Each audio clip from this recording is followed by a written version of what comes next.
तो आज की वीडियो में शाउट आउट मिलता है हमारे एटीट्यूड भाई को। ऐसे कमेंट करो यार, दिल खुश हो जाता है, सही बता रहा हूँ। ऐसे ही कमेंट करा करो, पूरा कमेंट सेक्शन ऐसे ही कमेंट से भर दो। और हमारी परसों माँ का 20 तारीख को बर्थडे था। सॉरी ब्रो, मैं तुम्हें बर्थडे विश नहीं कर पाया, इसके लिए मुझे माफ़ कर देना। पर मैं अभी आपको बर्थडे विश कर देता हूँ। हैप्पी हैप्पी बर्थडे परसों माँ। और गिफ्ट के तौर पे मैं आपकी कोई अच्छी सी मांगा एक्सप्लेन कर दूंगा, बस आप कमेंट कर देना। और हाँ, वो मांगा ऑलरेडी एक्सप्लेन नहीं होनी चाहिए और उसके ज़्यादा चैप्टर्स ना हो तो अच्छा लगेगा। फोर्थ में है रियाज थापा और अक्षय रावल। और कल की जो मैंने कम्युनिटी पोस्ट डाली थी उसमें है मानवा डीमन और हमारे सरकारी इंसान। उसके बाद ज्योति गुप्ता और अंडर कवर गेमर। आप सभी को दिल से थैंक यू। भले ही मैं लेट वीडियो डालता हूँ लेकिन आप फैमिली की तरह हमेशा मेरे साथ रहते हो। प्लीज़ मेरे साथ आगे भी एक फैमिली की तरह बन के रहना। और हाँ परसुमा भाई, आपको फिर से हैप्पी बर्थडे। तो चलिए बढ़ते हैं अपने एपिसोड की तरफ। एपिसोड की शुरुआत में हमें हमारे मेन कैरेक्टर को दिखाया जाता है जो कि अपनी कल्टीवेशन पावर के साथ अपनी स्वॉर्ड की मदद से आसमान में उड़ रहा होता है। उसका पीछा कर दो रिपोर्टर आ जाते हैं और उसका वीडियो बना के पूरे वर्ल्ड पे लाइव ब्रॉडकास्ट कर रहे होते हैं। कैमरामैन उसकी तरफ कैमरा जूम करता है और रिपोर्टर बताता है, हेलो नाइट सिटी के लोगों, ठीक 2 घंटे पहले यहाँ पे एक अजीब सा इंसान आया। एक अजीब बाल वाले व्यक्ति ने, जिसने अजीब से कपड़े पहने हुए हैं, वह आपकी आंखों में ऐसे देखेगा जैसे कि एक राक्षस देखता है। हम नहीं जानते कि ये कहाँ से आया है, लेकिन हाँ हम ये जरूर जानते हैं कि इसने 2 घंटे पहले 26 हीरोज को मार गिराया है। पूरे वर्ल्ड में हमारे मेन कैरेक्टर के बारे में ही बात चल रही होती है और सबके टीवी और लैपटॉप में हमारे मेन कैरेक्टर का ही ब्रॉडकास्ट चल रहा होता है। लोग आपस में बात करते हैं, हमारे सभी हीरोज ने मॉन्स्टर्स को मार डाला है। ऐसा बहुत कम बार देखने को मिलता है कि एक मॉन्स्टर्स हमारी दुनिया में अपीयर हुआ है। एक एफ रैंक क्लास हीरो जिसका नाम प्लास्टिक मैन होता है, वे एक बिल्डिंग से खड़ा होकर हमारे मेन कैरेक्टर को देख रहा होता है और वे बिल्डिंग से छलांग लगा देता है। जैसे आयरन मैन मूवी में टोनी स्टार्क का सूट उसके पास आता है और प्लास्टिक मैन का सूट भी उसके पास आता है और चिपक जाता है। और बिल्डिंग से नीचे उतरने के बाद उसका सूट चार्ज होने लगता है। 20, 40, 70, 80 और 100% होने के बाद वह तभी अपने सूट के साथ उड़ान भरता है और वह उनकी तरफ काफी तेजी से आ रहा होता है। और रिपोर्टर ब्रॉडकास्ट में बताता है कि अब समय आ चुका है कि अब हीरो अपने सभी विलन्स को चैलेंज करेंगे और अपनी सभी विलन्स का खात्मा करेंगे। और प्लास्टिक मैन हमारे मेन कैरेक्टर के सामने आके रुकता है और वह रिपोर्टर बताता है कि देवी और सज्जनों, हमारा A rank hero plastic man आ चुका है और ये मॉन्स्टर को चैलेंज देने के लिए आया है। हमने कभी नहीं सोचा था कि एक ए रैंक हीरो जो टॉप 5 में आता है वे एक मॉन्स्टर को चैलेंज देने के लिए आया है। और वे प्लास्टिक मैन के बारे में ऐसे ही बड़ा चढ़ा के बातें करता है अपनी ऑडियंस को उत्साहित करने के लिए। हमारा मेन कैरेक्टर उसकी रिस्पेक्ट करते हुए बोलता है, मैं तंजन सेक्ट का क्लैन लॉर्ड हूँ, स्वान कॉन्टिनेंट से। क्या आखिर आप मुझे बता सकते हो कि मैं हूँ कहाँ पे? प्लास्टिक मैन उसकी बात नहीं सुनता और वे अपने जारविस यानी कि अपने कंप्यूटर प्रोग्राम से बोलता है कि सूट की पावर को चार्ज करो। उसका सूट उसकी पावर पूछता है कि आप कितना पावर चार्ज करना चाहते हो और वे बताता है कि मैं मैक्सिमम चाहता हूँ। और वे रिपोर्टर बड़ा चढ़ा के बताता है, ये भगवान देखो, हमारा प्लास्टिक मैन ने अपनी पूरी सूट की पावर अपने हाथ में ट्रांसफर कर ली है और वो अपने सिग्नेचर मूव में आ चुका है। प्लास्टिक मैन का सबसे खतरनाक मूव स्टॉर्म फिस्ट, जिससे आज तक कोई भी नहीं बच पाया है। ना जाने अब इसका क्या होगा। प्लास्टिक मैन अपने पूरी सूट की पावर अपने हाथ में चार्ज करता है। हमारा मेन कैरेक्टर उससे पूछता है क्या उसको इंसानी भाषा आती है, क्योंकि प्लास्टिक मैन उसकी बात ना सुन के उससे लड़ाई करने के लिए आगे बढ़ रहा है। प्लास्टिक मैन उससे कहता है, मैं पहले से अपनी फाइट पैटर्न में आ चुका हूँ, अब बात करने का कोई फायदा नहीं, अब तू मरने वाला है। क्या तुम जानते हो जिन लोगों ने मुझसे आज तक लड़ाई करी उनका क्या हाल हुआ है? मैं अब तुम्हें बताता हूँ। और प्लास्टिक मैन उसकी तरफ तेजी से आगे बढ़ता है और कहता है, इस कारण से। पर तभी हमारा मेन कैरेक्टर सिर्फ एक चांटे से उसको हरा देता है और वह हार के नीचे गिर रहा होता है और उसके सूट के भी चितड़े उड़ चुके होते हैं। और हमारा मेन कैरेक्टर उसको नीचे गिराने के बाद कहता है, मैं तो सिर्फ वापस जाने का रास्ता पूछ रहा था, न जाने ये लोग मेरे हाथ से क्यों मरना चाह रहे हैं। और रिपोर्टर के भी कुछ समझ में नहीं आ रहा था कि आखिर उनका हीरो सिर्फ एक झापड़ से कैसे हार सकता है। और वह कहता है कि जल्दी से एम्बुलेंस को बुलाओ, प्लास्टिक मैन कहीं खो चुका है, वह यहीं कहीं गिरा होगा। ये बात तो तय है कि ये बहुत ज्यादा स्ट्रॉन्ग है, इसने प्लास्टिक मैन जैसे हीरो को भी हरा दिया। देवी और दर्शनों, हमारी दुनिया अब खतरे में है। दुनिया का सबसे ताकतवर विलेन यहाँ पर आ चुका है। उसके बाद हमें उनकी दुनिया के बारे में बताया जाता है जहाँ पे पृथ्वी अंधकार में डूबी हुई थी। वहाँ पे तरह तरह के मॉन्स्टर्स और इविल साइंटिस्ट ने इस दुनिया पे कब्जा करा हुआ था। वे इस पूरी दुनिया को नष्ट कर देते और अपने काबू में कर लेते। पर तभी वहाँ पे हीरोज का आना हुआ और उन्होंने सब कुछ बदल दिया। हीरोज ने अपनी बहादुरी और हिम्मत से सभी मॉन्स्टर्स का खात्मा कर दिया और इस दुनिया को अंधकार से बचा लिया। बचे कुचे मॉन्स्टर्स हीरोज के पालतू जानवर बन गए और हमारी कुछ हीरोज कुछ काम करके इस दुनिया में खुद को जिंदा रखते हैं। और अब हम प्रेजेंट के सीन में आते हैं जहाँ पे कैमरामैन रिपोर्टर को ऊपर की तरफ इशारा करता है। जब हम ऊपर देखते हैं तो वहाँ पे एस रैंक का हीरो होता है जिसका नाम माचो मैन होता है। तभी रिपोर्टर कहने लगता है, लेडीज एंड जेंटलमैन, आप देख सकते हैं हमारा एस रैंक का हीरो माचो मैन भी आ चुका है।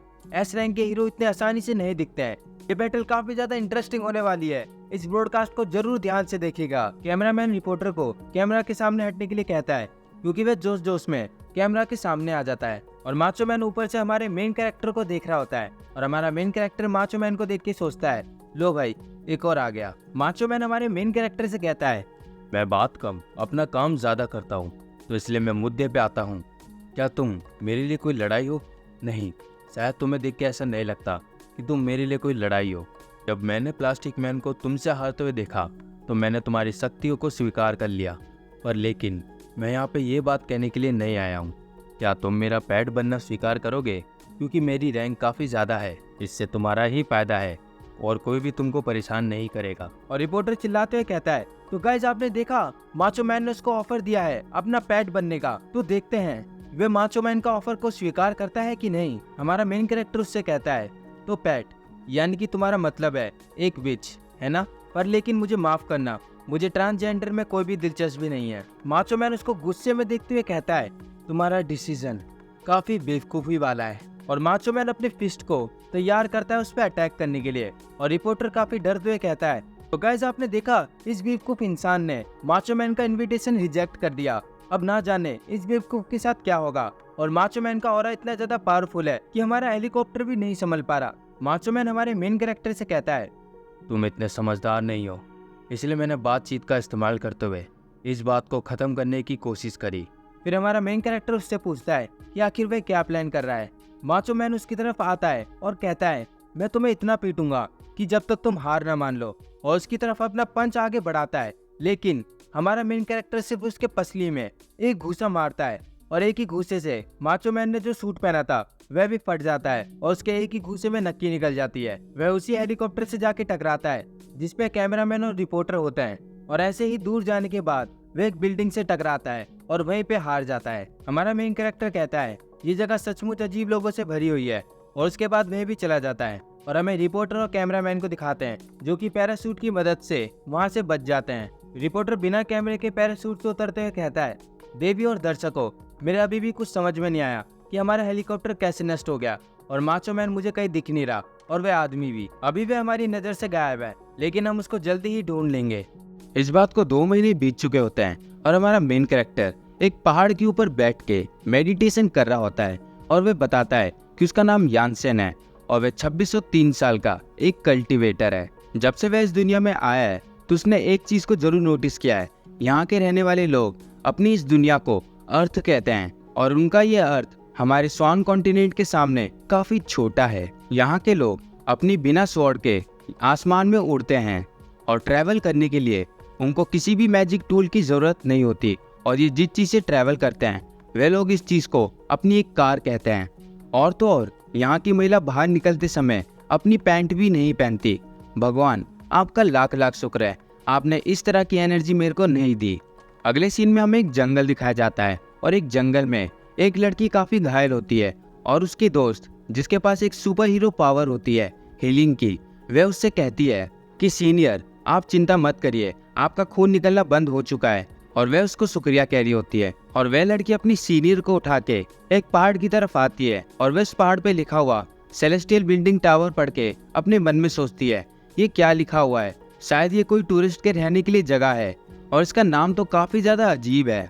और वह लड़की अपनी सीनियर को उस पहाड़ के ऊपर ले आती है और उधर रख देती है और कहती है कि मैं कुछ खाने के लिए लेने जा रही हूँ, आप मेरा थोड़ा सा इंतजार करिएगा। उसकी सीनियर उसको ध्यान से जाने के लिए कहती है और वह नदी में पैर डाल के सोचती है, मेरे घाव ठीक हो चुके हैं, शायद उसने मेरे घाव को सही में ठीक कर दिया है। देखने से लगता है ये जगह काफी ज्यादा सुनसान है और वह अपने कपड़े उतारने लगती है और अपने कपड़े उतारने के बाद वह उनको तय लगा के रख देती है और नहाने के लिए चली जाती है। लेकिन उसके सामने यानसेन भी होता है। खोरे की वजह से वे एक दूसरे को नहीं देख पा रहे होते क्योंकि वहाँ का पानी गर्म होता है और वह कहती है, ना जाने यहाँ पे एक हॉट स्प्रिंग कहाँ से आया, लेकिन मुझे क्या फर्क पड़ता है, मैं यहाँ से नहा के जल्दी से चले जाती हूँ। और वह जैसे ही पीछे जाने लगती है तो वह यानसिन से टकराती है और गुस्से में यानसिन बोलता है, यहाँ पे कौन है, और वह यानसिन पे पत्थर फेंकने लगती है। यानचिन उन पत्थरों से बच के उससे कहता है ये सब करना बंद करो, और अपने सीनियर की आवाज़ सुन के वह लड़की भी वहाँ पे आ जाती है। यानचिन तभी खड़ा होता है और वह लड़की कहती है कि तुम कौन हो और तुम क्या करने वाले हो। यानचिन बताता है मैं तुमसे कोई सवाल नहीं पूछूंगा, जैसे कि तुम यहाँ पे कैसे आई और तुमने इस जगह को कैसे ढूंढा। बस मैं तुमसे यही कहना चाहता हूँ, जब तुम नहा लो तो इस जगह को फौरन छोड़ के चली जाओ। वह लड़की यानचिन से सवाल करती है कि वह आखिर है कौन, क्या वह उनका पीछा कर रहा है। यानचिन अपने कपड़े पहनते हुए बताता है सबसे पहले मुझे एक बात बताओ, जब तुम लोग आ रहे थे तो तुमने पत्थर पे लिखी आकृति को पढ़ा था? असल में ये जगह मेरा घर है, तो ये सवाल मुझे तुमसे करना चाहिए। वह लड़की शर्माते हुए कहती है मुझे माफ़ करना, मुझे पता नहीं था कि ये आपका घर है, मुझे लगा ये कोई टूरिस्ट हाउस होगा। उसकी सीनियर उसका नाम लेते उससे अपने कपड़े मंगवाती है और उसका नाम सायो लिंग होता है। उसकी सीनियर उसके लिए कपड़े लाती है और उससे कहती है मुझे नहीं लगता ये आदमी बुरा है, क्योंकि इसने हमें गंदी नज़र से नहीं देखा, बस इसके कपड़े पहनने का तरीका थोड़ा अजीब है। तभी वहाँ पे रिपोर्टर का हेलीकॉप्टर आ जाता है और हेलीकॉप्टर की आवाज़ सुन के यानचिन को काफ़ी चिढ़ होती है और वह चश्मिश रिपोर्टर हेलीकॉप्टर से झांकते हुए कहता है देखो हमने उसको ढूंढ लिया, ये वह व्यक्ति है जो एनसीटी के टाउन में अचानक से अपीयर हुआ था और उसने कई सारे हीरोज़ को मार गिराया था। तो देखते हैं हमारा अगला सुपर हीरो कौन होगा। वह अंदर बैठे हुए एक हीरो से सवाल पूछता है तो मैं आपको स्टील बीटल के नाम से प्रोनाउंस करूं? और अंदर बैठा शख्स हेलीकॉप्टर के बाहर आता है और उसकी कमर में बेल्ट होती है जिससे वह उस हेलीकॉप्टर से छलांग मारेगा। वह उस रिपोर्टर को इसी नाम से उसको पुकारने के लिए कहता है और वह उसको बताता है अगर तुम मुझे कमज़ोर नाम के साथ पुकारोगे तो मैं लोगों की नज़रों में हारने के बाद एक कमज़ोर इंसान ही बन जाऊंगा। वह रिपोर्टर भी उसकी बात को काफ़ी अजीब तरीके से सुनता है और कहता है क्या आप अपनी टीम का इंतजार नहीं करोगे? और वह हेलीकॉप्टर से छलांग मारते हुए कहता है कि मुझे उनकी ज़रूरत नहीं है, और वह नीचे उतर के यानचिन की तरफ देखने लगता है और उसके जूनियर उसका हाथ पकड़ के सेफ होने के लिए कहती है और वह अपनी सीनियर से कहती है क्या हम लोग यहाँ पे ठीक नहीं है? इनकी अभी लड़ाई शुरू होने ही वाली है, हम यहाँ पे खड़े होकर देख सकते हैं। स्टील बीटल एक ऐसा हीरो है जो टॉप 10 हीरोज में आता है।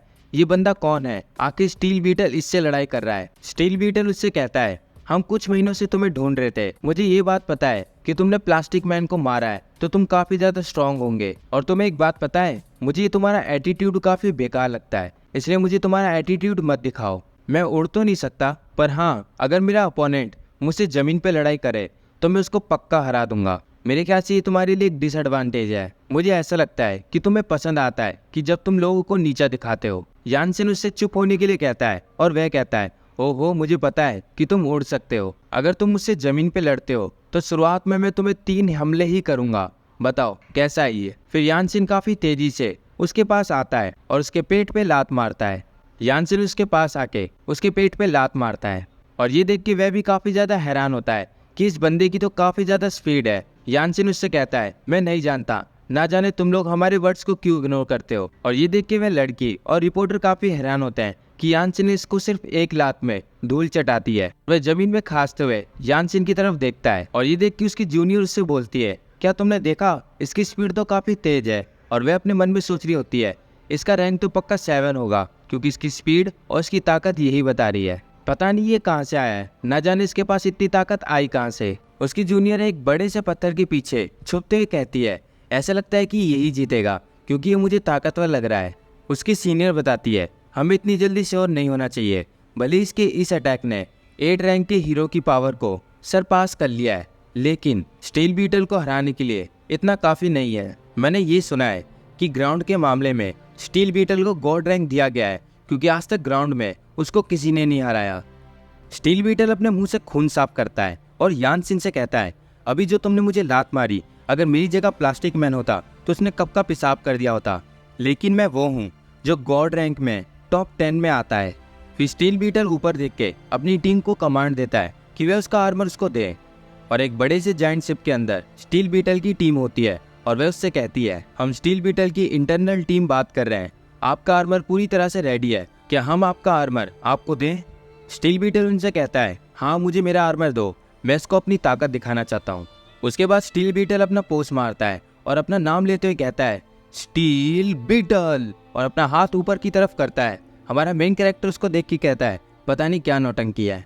फिर स्टील बीटल के हाथ में उसका रिमोट आता है और वो रिमोट को घुमाते हुए अपनी बेल्ट में लगाता है और तभी अचानक से एक बिजली कड़कती है। उस बिजली का प्रभाव इतना ज़्यादा होता है कि वहाँ पे बहुत तेजी से हवा चल रही होती है और वे लड़की कहती है, जब मैंने पहली बार स्टील बीटल को ट्रांसफॉर्म होते हुए देखा था टीवी पे तो वे काफ़ी छोटा था, लेकिन मैंने कभी नहीं सोचा था कि मैं अपनी आंखों के सामने स्टील बीटल को ट्रांसफॉर्म होते हुए देखूंगी। और वे रिपोर्टर गला फाड़ फाड़ के चिल्ला रहा होता है, तो लेडीज एंड जेंटलमैन, तो आप देख सकते हो स्टील बीटल को ट्रांसफॉर्म होते हुए हम 11 साल बाद स्टील बीटल को ट्रांसफॉर्म होते हुए देख सकते हैं। लैंड का सबसे बड़ा हीरो।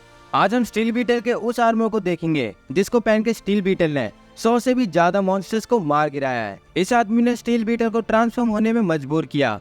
पक्का ये बैटल काफी ज्यादा शानदार होगी। और हमारे यानसेन की कोई रिएक्शन नहीं होते स्टील बीटल को देख के। और जैसे ही धूल मिट्टी हटती है तो हम स्टील बीटल के आर्मर को देखते हैं जो कि काफी ज्यादा शानदार होता है। और उसको देख के वे लड़की और रिपोर्टर भी काफी हैरान होते हैं। वे स्टील बीटल को देख के देखते रह जाते हैं। स्टील बीटल हमारे यानसेन से कहता है, चलो हम अपनी लड़ाई को कंटिन्यू करते हैं। यानसेन गहरी सांस लेता है और कहता है, चलो ठीक है, क्योंकि तुम काफी जिद्दी हो तो मैं तुम्हारी इस चैलेंज को स्वीकार करता हूँ। और यानसेन अपने हाथ से मैजिक करके अपनी सैक्रिफिशियल स्वॉर्ड निकालता है और उसको बताता है, तुम्हारे पास एक शरीर है जो कि पूरा का पूरा लोहे से चढ़ा हुआ है। जरा इस चीज का ध्यान रखना कि मैं तुम पे ज्यादा अटैक ना करूं। स्टील बीटल कहता है, तुम तो इस लड़ाई को और भी ज्यादा इंटरेस्टिंग बना रहे हो। चलो सबसे पहले तुम मेरी तरफ आगे बढ़ो। वे दोनों एक दूसरे की तरफ काफी तेजी से आते हैं और उन दोनों की लड़ाई ऑलमोस्ट बराबर की होती है। वे दोनों लड़ाई करते करते आसमान की तरफ आ जाते हैं। स्टील बीटल कहता है, चलो इस दुनिया में कोई तो है जो कि मेरी स्पीड को मैच कर सकता है। तभी यानसेन उसके पीछे आता है और उसका सर पकड़ के जमीन पे दे मारता है और उसकी आधी बॉडी जमीन के अंदर घुस जाती है। स्टील बीटल अपने आप को जमीन से बाहर निकालता है और वे रिपोर्टर चिल्लाते हुए कहता है, लेडीज एंड जेंटलमैन, क्या आपने अभी अभी देखा वे लोग आसमान के ऊपर लड़ाई कर रहे थे। ये लड़ाई काफी ज्यादा इंटरेस्टिंग है। वे दोनों लड़ाई करते करते आसमान के ऊपर चले गए थे। हम 10 साल में पहली बार ऐसी लड़ाई को देख रहे हैं। स्टील बीटल यानसेन को देखता है और उसके काफी ज्यादा पसीने छूट रहे होते हैं। वे अपने मन में सोचता है, ये अभी अभी क्या हुआ, मैं इसको नहीं पकड़ पाया, उल्टा इसीलिए मेरे को पकड़ के जमीन में धांस दिया। ये इंसान देखने से तो कमजोर लगता है, लेकिन जो उसकी ऑरा है वो काफी ज्यादा स्ट्रांग है। उसके बाद स्टील बीटल डरते हुए कहता है, नहीं, मैं स्टील बीटल हूँ जिसके पास इंसान का बनाया हुआ सबसे ताकतवर कवच है। मुझे डरना नहीं चाहिए। कोई बात नहीं, अब मैं तुम्हें अपनी लेजेंडरी स्किल्स का एक्सपीरियंस करवाऊंगा। फिर स्टील बीटल अपने हाथ को एक कैनन में कन्वर्ट करता है और हमारे यानसेन की तरफ अटैक करता है। यानसेन उसको देखते हुए कोई रिएक्शन नहीं करता और वो सारे अटैक जाके हमारे यानसेन पे लगते हैं। जब धूल हटती है तो वे देखता है यानसेन ने अपनी स्वॉर्ड का इस्तेमाल करते हुए उन सभी कैनन्स को काट दिया। ये देख के स्टील बीटल भी काफी कंफ्यूज्ड होता है कि एक कैनन को कैसे काटा जाता है। और वे दोनों लड़की जो कि एक पत्थर के पीछे छुप के उनकी लड़ाई को देख रही होती है। उनमें से एक कहती है, ये तो स्टील बीटल का एक अल्टीमेट स्किल था, है ना? उसकी सीनियर अपने मन में सोचती है, अब इस इंसान के पास स्टील बीटल को हराने का मौका है। अगर इसने स्टील बीटल का प्लाज्मा कैनन रोक लिया है तो मुझे नहीं लगता ये इस लड़ाई को ज्यादा देर तक टिकाएगा। अगर इसने स्टील बीटल को एक बार हरा दिया तो ये पूरी दुनिया में सनसनी फैला देगा। स्टील बीटल उससे कहता है, तुमने मेरे इस अटैक को भी रोक लिया, चलो छोड़ो, अब मैं तुम पे अपना सबसे ताकतवर अटैक का इस्तेमाल करूंगा। और स्टील बीटल अपनी बेल्ट को चार्ज करने लगता है। ये देख के यानसेन भी थोड़ा सोचने लगता है क्योंकि वह अटैक स्टील बीटल का सबसे ताकतवर अटैक होता है। स्टील बीटल के इस अटैक को देख के रिपोर्टर भी थोड़ा बहुत सोचने लगता है। शिप में बैठी हुई स्टील बीटल की टीम मेंबर कहती है, ये काफी खतरनाक है, इसको अभी रोको, अभी इस अटैक पे एक्सपेरिमेंट चल रहा है, तुम्हारा शरीर इसको नहीं झेल पाएगा, ये बहुत खतरनाक हो सकता है। स्टील बीटल उससे कहता है, नहीं, मैं इस घमंडी बस्टर्ड को सबक सिखाना चाहता हूँ क्योंकि इसके समझ में आ जाए हमारी दुनिया एक हीरो वर्ल्ड है और हमारी दुनिया के अंदर सभी हीरोज है जो काफी ज्यादा ताकतवर है। रिपोर्टर अपनी ऑडियंस को बताता है, डियर ऑडियंस, ये बैटल अपनी अंतिम सीमा पर है।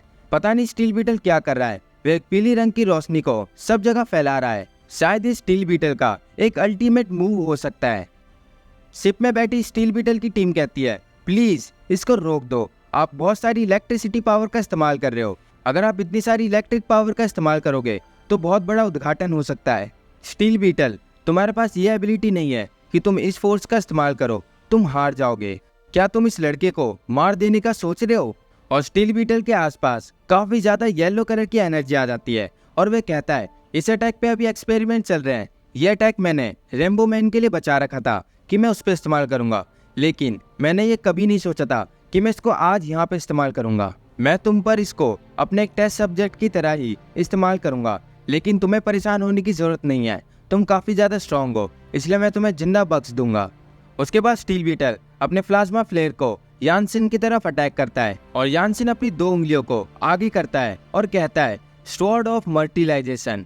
यानसिन के इस अटैक का इतना तेज प्रभाव होता है जो कि स्टील बीटल ने जो प्लाज्मा फ्लेयर फेंकी होती है वे वहीं के वहीं खत्म हो जाती है। साथ में स्टील बीटल का सूट भी। यानसिन के अटैक का इतना तेज प्रभाव होता है कि वे प्लाज्मा फ्लेयर को तो नष्ट कर ही देता है, साथ में स्टील बीटल को भी कहीं दूर फेंक देता है। ये देखने के बाद उन दोनों लड़कियों को अपनी आंखों में यकीन नहीं होता कि उन्होंने अभी क्या देखा, और रिपोर्टर तो हक्का बक्का हो जाता है ये देखने के बाद। और यानसिन ऊपर देखते हुए कहता है, बताओ यार कितना कमजोर इंसान था। स्टील बीटल नॉर्दर्न हीस्फीयर पे जाके गिरता है और उसको देख के वहाँ पे काफी भीड़ इकट्ठा हो जाती है और बात करने लगती है कि ये इंसान कौन है, ये भी आसमान से कैसे गिरा, ऐसा तो नहीं ये स्टील बीटल है। नहीं, ये स्टील बीटल जैसा दिखता है लेकिन ये है नहीं, क्योंकि वह उनके सामने नंगा गिरा होता है। तभी एक आदमी कहता है ये शायद स्टील बीटल ही है, लेकिन ये तो अभी ब्रॉडकास्ट में था, यहाँ पर कैसे गिर गया। और स्टील बीटल के भी कुछ समझ में नहीं आ रहा होता कि आखिर उसके साथ क्या हो चुका है। और स्टील बीटल कहता है क्या मैं हार चुका हूँ, और वे आसमान की तरफ देख के वहीं पे बेहोश हो जाता है। अगले सीन में हमें दिखाते हैं कि वहाँ पे रात हो चुकी होती है और जहाँ पे यानसिन रहता है वहाँ पे वो दोनों लड़की बॉनफायर लगा के फिश पका रहे होते हैं और यानसिन उनसे दूर एक पत्थर के ऊपर बैठ के मेडिटेशन कर रहा होता है।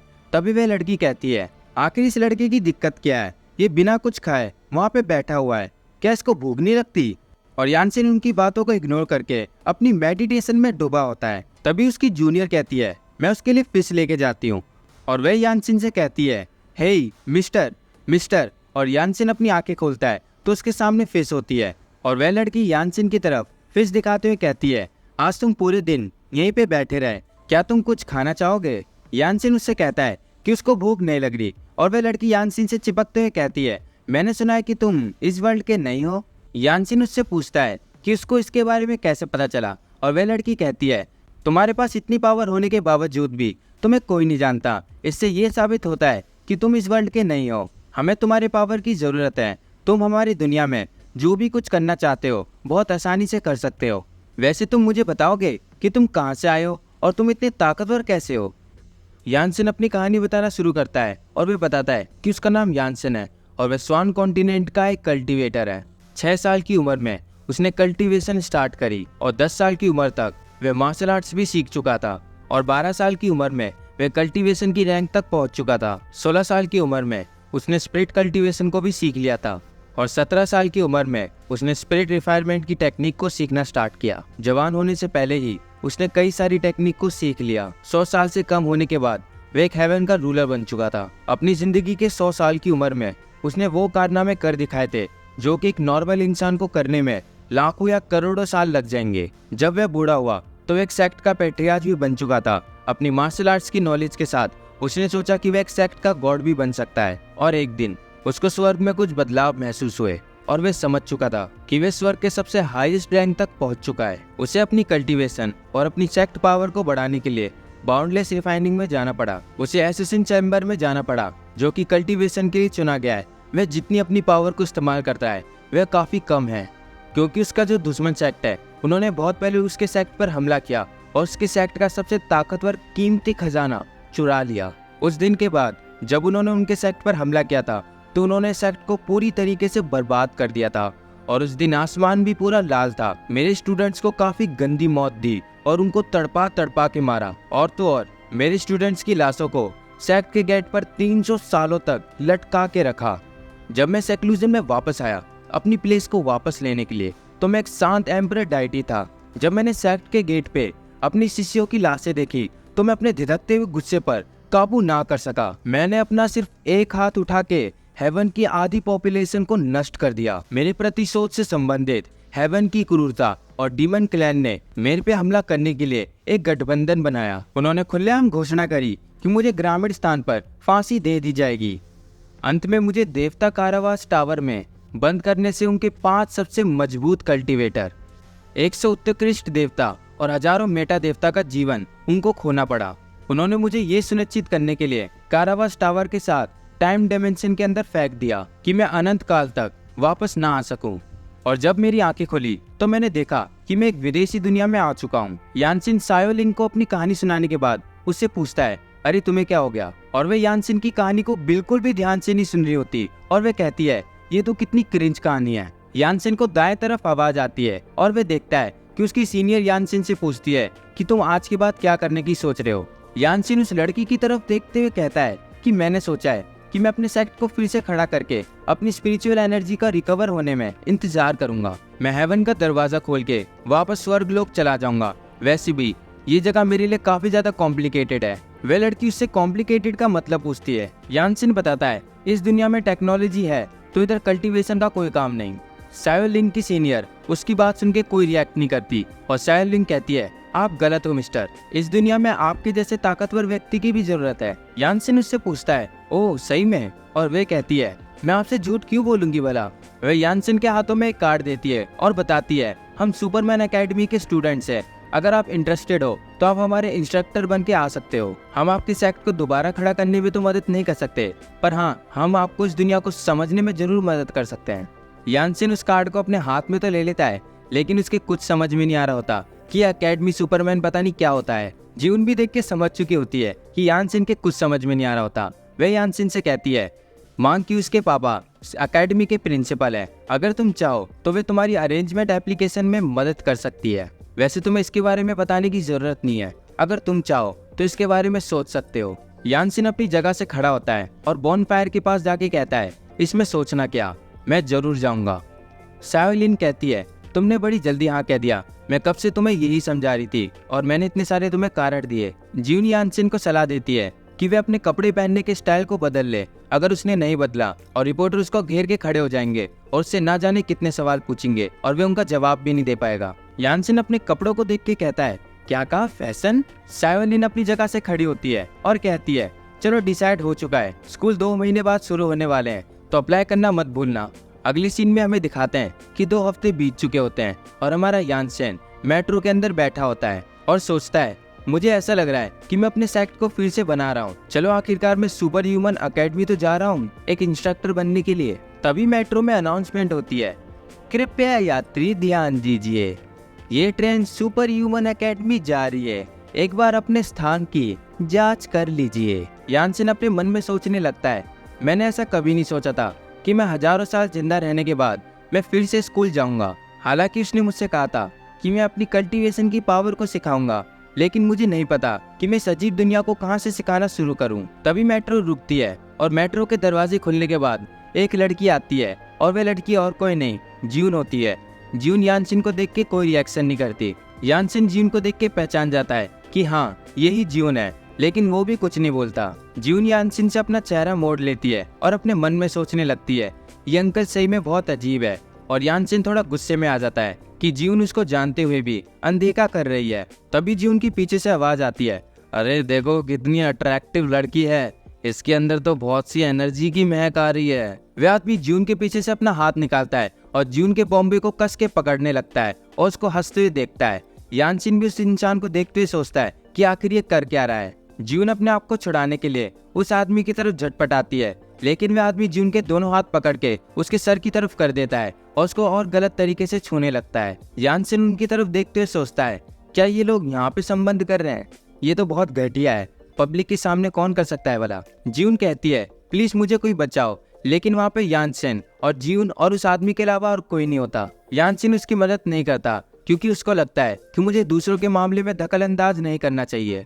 अगले सीन में हम एक लड़की को देखते हैं जो कि मेट्रो के कैमरे से यानसिन को देख रही होती है और उसको गाली देते हुए कहती है, मैं इस बस्टर्ड को हीरो के रूप में नहीं स्वीकारूंगी।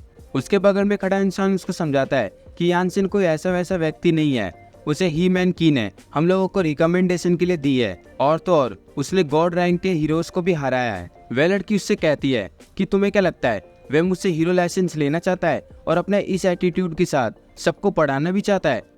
ऐसा हरगिज नहीं हो सकता और इसका रेट इतना लो हो चुका है कि 80% चांसेस है कि इसको मैं पीछे से कवर करूंगी। मैं तो ये बात मान भी नहीं सकती कि इसने गॉड ग्लास के हीरोज को हराया होगा, वो न्यूज़ फ्रॉड होगी। मैं तो ये मान भी नहीं सकती कि इस बस्टर्ड के पास वो एबिलिटी है कि ये गॉड ग्लास के हीरोज को हरा सकें। और उसके पीछे खड़ा शख्स यानसिन की तरफ देखता है और सोचता है कि हाँ, ऐसा हो सकता है। वह लड़की कहने लगती है, मुझे लगता है ये खुद टॉयलेट के अंदर बंद होगा और किसी और हीरो से ये काम करवाया और मीडिया को काफ़ी मोटा पैसा दिया इस बात को बड़ा चढ़ा के टीवी पे दिखाने के लिए, तभी जाके ये इतना फेमस हुआ है और हमारे एकेडमी में एडमिशन पाने की हिम्मत कर रहा है। वह आदमी उस लड़की से कहता है, लेकिन मैंकी ने हमें उसको रिकमेंड किया है, हम इस तरीके से उनकी बात को नहीं टाल सकते, आखिर हम उनको क्या कहेंगे।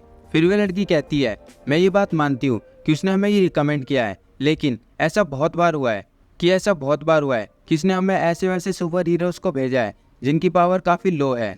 रुको, अभी हम उसकी क्षमताओं के बारे में नहीं जानते, तो हमें पहले उनको जान लेना चाहिए। वह लड़की अपने हाथ में एक रिमोट लेकर उस आदमी से यानसिन को उकसाने को कहती है और वह आदमी यानसिन को उकसाने के तौर पे यानसिन के पैर पे थूकता है। उस आदमी को यह हरकत करते देख यानसिन काफ़ी गुस्से में आ जाता है और वह लड़की कैमरे से देखते ही सोचती है, चलो जल्दी करो, मुझे अपनी कैपेबिलिटी दिखाओ। और यानसिन अपनी जगह से खड़ा होता है और उस आदमी की तरफ आता है और उसके मुंह पे भी थूक देता है। और अगला स्टेशन आने के बाद यानसिन मेट्रो से बाहर निकलता है और वहाँ से चला जाता है। ये देख के उन दोनों की कुछ भी समझ में नहीं आ रहा होता और वह लड़की काफ़ी ज़्यादा गुस्से में होती है क्योंकि यानसिन ने उसके एक्सपेक्टेशन के हिसाब से अपनी कैपेबिलिटी नहीं दिखाई। और वह लड़की अपनी बाजू चढ़ाते हुए कहती है, मैंने आज तक अपनी ज़िंदगी में इस तरह के बस्टर्ड को नहीं देखा, क्या ये कोई एबिलिटी यूज़र है भी या नहीं। वह आदमी उसके पास आके उसको समझाने की कोशिश करता है, लेकिन वह उसके भी चाटा मार देती है और कहती है, मेरे सामने से दूर चले जाओ, आज मेरे को काफ़ी ज़्यादा गुस्सा आ रखा है और मैं देखती हूँ कि आज मुझे कौन रोकने की हिम्मत करेगा, आज मैं उसको छोड़ूंगी नहीं। वह आदमी डरते हुए अपना चश्मा पहनता है और समझ जाता है कि वह आज लैड को नहीं छोड़ेगी। असल में वो आदमी यानसिन को लैड कहता है और वह लड़की जिसका नाम लेन होता है वह वहाँ से जाते हुए कहती है, अगर वह अपनी ताकत को नहीं दिखाएगा तो मैं इसको मजबूर कर दूंगी कि वह अपनी ताकत को दिखाए। उसके जाने के बाद वह आदमी अपनी जगह से खड़ा होता है और कहता है, मुझे उसे रोकने का कोई तरीका सोचना होगा, वह गुस्से में कोई भी बड़ा कदम उठा सकती है। और वह ट्रेन वाला आदमी अपने चेहरे से थूक साफ करते हुए बताता है, वह तो एक महिला है, न जाने उसने एक महिला के साथ ऐसा व्यवहार क्यों किया। और काफ़ी उदास होता है वो, यानी कि होती है वो। तभी मेट्रो के माइक से वह आदमी कहता है, तुम दोनों बातें करना बंद करो, सिस्टर गुस्से में उस लड़के के पास गई है उससे झगड़ा करने के लिए, हमें उसे जल्दी ही रोकना होगा वरना मामला काफ़ी बिगड़ सकता है। और भी औरत जो कि एक आदमी बनने की एक्टिंग कर रही थी वह उससे कहती है, तो 4 आंख वाले हमें अब करना क्या चाहिए। वह आदमी बताता है, हम में से एक को सिस्टर लैन को ढूंढना होगा और दूसरे को यंग लैड को। वे उन दोनों को समझाने के बाद भागते हुए यानसिन को ढूंढने चले जाता है और अपनी सुपर पावर का इस्तेमाल करते हुए काफ़ी तेजी से वहाँ से भागता है। उसके बाद हमें बाहर का सीन दिखाते हैं जहाँ पे यानसिन बाहर होता है और कहता है, पता नहीं क्यों मुझे ऐसा महसूस हो रहा है कि कोई मुझ पे नजर रख के बैठा है। आज का मौसम काफी अच्छा है, पता नहीं क्यों मुझे ऐसा भी महसूस हो रहा है कि आज मेरी लड़ाई होने वाली है। तभी वहाँ पे वह आदमी भी आ जाता है और चिल्ला चिल्ला के बोलता है, यंग लैड प्लीज रुको, मेरे को आपसे एक बात करनी है। और वह यानसिन के सामने सांस लेते हुए कहता है, चलो यार, मैंने आपको आखिरकार ढूंढ ही लिया। यानसिन उससे कहता है कि तुमने अभी मुझे क्या कह के पुकारा। और वह यानसिन से कहता है, ये भी इन सब बातों को टाइम नहीं है। और वह यानसिन को सारी बातें बता देता है और लास्ट में उससे पूछता है, क्या तुम्हारे कुछ समझ में आया। यानसिन उससे कहता है, जो भी तुमने मुझे अभी समझाया उनमें से एक शब्द भी मेरे दिमाग में नहीं गया। वह यानसिन से कहता है, क्या आप मेरी बात नहीं समझे, लगता है मुझे आपको फिर से समझाना पड़ेगा। तभी यानसिन उसके चेहरे की तरफ हाथ रखता है और अपनी हीलिंग एबिलिटी का इस्तेमाल करके उसको एकदम रिकवर कर देता है, यानी कि शांत कर देता है, क्योंकि वह इतनी तेजी से भागते हुए आया होता है। वह यानसिन से कहता है, अरे आपने तो मुझको हील कर दिया, शायद से आपकी एबिलिटी हीलिंग होगी। अगर आपकी एबिलिटी हीलिंग है तो आप तो सिस लैन को कभी नहीं हरा सकते, क्योंकि उनकी एबिलिटी तो कॉम्बैट के लिए ही बनाई गई है। चलो छोड़ो, मैं आपको फिर से इस पूरे मामले के बारे में समझाता हूँ। यानसिन उससे कहता है, तुम्हें समझाने की जरूरत नहीं है, अब मैं सब कुछ समझ चुका हूँ। मुझे पहले से ही शक था कि कोई ना तो कोई मुझ पर नजर रख के बैठा है। तुम्हारे यहाँ की टेक्नोलॉजी तो सही में लाजवाब है, मुझे किसी की भी स्पिरिचुअल एनर्जी महसूस ही नहीं हुई। अगर महसूस हुई होती तो फिर मैं समझ जाता कि कोई मुझ पे नजर रख के बैठा है। 4 आई, यानी कि वह आदमी चिल्लाते हुए कहता है, ओ बाप रे यार, आपके पास तो माइंड पढ़ने की भी एबिलिटी है, आप तो सही में गॉड गिफ्टेड हो यार। यानसिन उससे कहता है, इसको सोल प्रोबिंग टेक्निक कहते हैं। जब मैंने तुम्हारे अंदर स्पिरिचुअल एनर्जी डाली तो मुझे तभी तुम्हारे माइंड के बारे में पता चल गया था। 4 आई उससे कहता है, अगर आपके पास इस एबिलिटी के अलावा और भी सारी एबिलिटीज है तो आप एक हीरो लाइसेंस काफी आराम से ले सकते हो। तो कैसा रहेगा अगर हम साथ में वॉक करें और बातें करें। यानसिन उससे कहता है, तो एक लड़की ने मुझसे वादा किया था कि वो मुझे एकेडमी का इंस्ट्रक्टर बनाएगी। अगर मैं एक बार इंस्ट्रक्टर बन गया तो मैं अपने सेक्ट को फिर से स्थापित कर सकता हूँ। फोर आई उससे कहता है, वेल अगर आपके पास हीरो लाइसेंस नहीं है तो आप एक इंस्ट्रक्टर तो नहीं बन पाओगे, लेकिन हाँ मुझे ये तो ज़रूर यकीन है कि आप एक इंस्ट्रक्टर तो जरूर बनोगे। वह यानसिन के सामने अपने हाथ जोड़ता है और कहता है कि मैं आपसे भीख मांगता हूँ, प्लीज़ थोड़ी देर के लिए मेरे साथ चलो। और यानसिन उसकी बात मान जाता है और वह आदमी काफ़ी ज़्यादा खुश होता है। तभी वहाँ पे लेन आ जाती है और अपनी टांग उठा के जमीन पे दे मारती है, जिसकी वजह से वहाँ पे काफ़ी तबाही होती है। लेन उनसे कहती है, मैं यहाँ पे बहुत पहले से थी और तुम लोगों की मैंने सारी बातें सुन ली है, और तुम मेरी बात ध्यान से सुन लो, तुम कभी भी हीरो लाइसेंस नहीं ले सकते। ये सुन के फोर आई कहता है, क्या कहा तुम यहाँ पे बहुत पहले से ही थी? तभी वहाँ पे जियोन और उसके साथ की वो लड़की आ जाती है और कहती है फोर आई, और फोर आई उनको देख के कहता है कि मैंने तुम लोगों से कहा था कि इनको रोक के रखना। और वे लोग कहते हैं, एक बार हमारी शक्ल देखो जरा, क्या तुम्हें लगता है कि हमने रोकने की कोशिश नहीं करी होगी? और उनका चेहरा लेन ने मार मार के सुझा दिया होता है।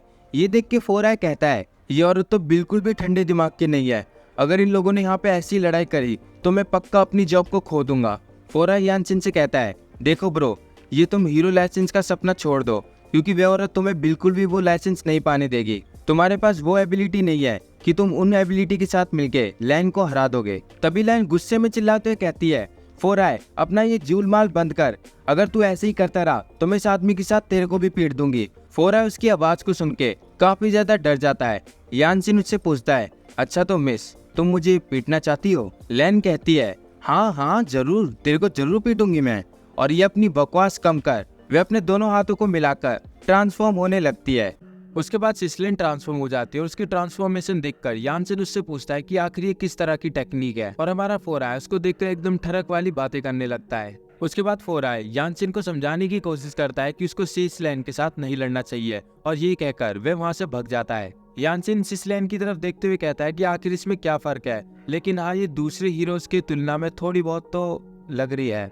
उसके बाद सिसलेन अपनी स्टिक को हाथ में लेकर कहते हैं कि चलो अब मुझे अपनी पूरी पावर दिखाओ। पता है इस दुनिया में ऐसे बहुत से लोग नहीं है जो कि मुझे इतना सीरियस लाने में मजबूर करते हैं। या तो जब मैं उनसे बात कर रहा होता हूँ वो मुझे नजरअंदाज करते हैं, या तो बस लड़ाई करने के लिए आगे बढ़ते हैं। क्या तुम लोगों के मन के अंदर शांति नहीं है, या फिर सिर्फ बातें करना और लड़ाई करना ही जानते हो तुम हीरोज? सिसलेन यानसिन से कहते हैं कि तुम्हारा बेकार की बात करने से क्या मतलब है, ये सुपर पावर्स वाली दुनिया है, एक ऐसा समाज जहाँ पे सिर्फ ताकत ही मायने रखती है। यानसिन सिसलेन से कहता है कि तुम उस स्टील जैसे इंसान की तरह ही बीम फेंकोगी, है ना? सिसलेन भागते हुए यानसिन के फेस पे पंच मारती है, लेकिन यानसिन उसके पंच से बच जाता है और वह अपने दूसरे हाथ से मैजिक एक्सप्लोजन को रेडी करती है। और मैजिक एक्सप्लोजन को देखकर फोर आई वहां से सभी को भागने के लिए बोलता है। उनके भाग जाने के बाद सिसलेन मैजिक एक्सप्लोजन को यानसिन पर शूट करती है, जिससे वहाँ पे एक बहुत बड़ा धमाका होता है। उस धमाके से सिसलेन बाहर निकलती है और यानसिन पे लेजर बीम फेंकती है, जिसे यानसिन डिफ्लेक्ट करके कहीं और ही भेज देता है, और वह लेजर बीम गिरती है सीधा एक नदी पे, और वहाँ पे एक बहुत बड़ा धमाका होता है, जिसे देखकर हमारा फोर आई काफी ज्यादा शॉक्ड होता है। लेन यानसिन से कहते हैं कि तुम तो काफी ज्यादा इंटरेस्टिंग हो, मैं तो तुम्हें कमजोर समझ रही थी। और यानसिन भी सिसलेन से कहता है, हाँ मैं जिन लोगों से अब तक मिला हूँ तुम उनसे थोड़ी बहुत स्ट्रांग हो। और यानसिन का ये सवाल सुनकर सिसलेन को काफी ज्यादा गुस्सा आता है और वह कहते हैं कि अब मुझे और भी ज्यादा गुस्सा आने लगा है।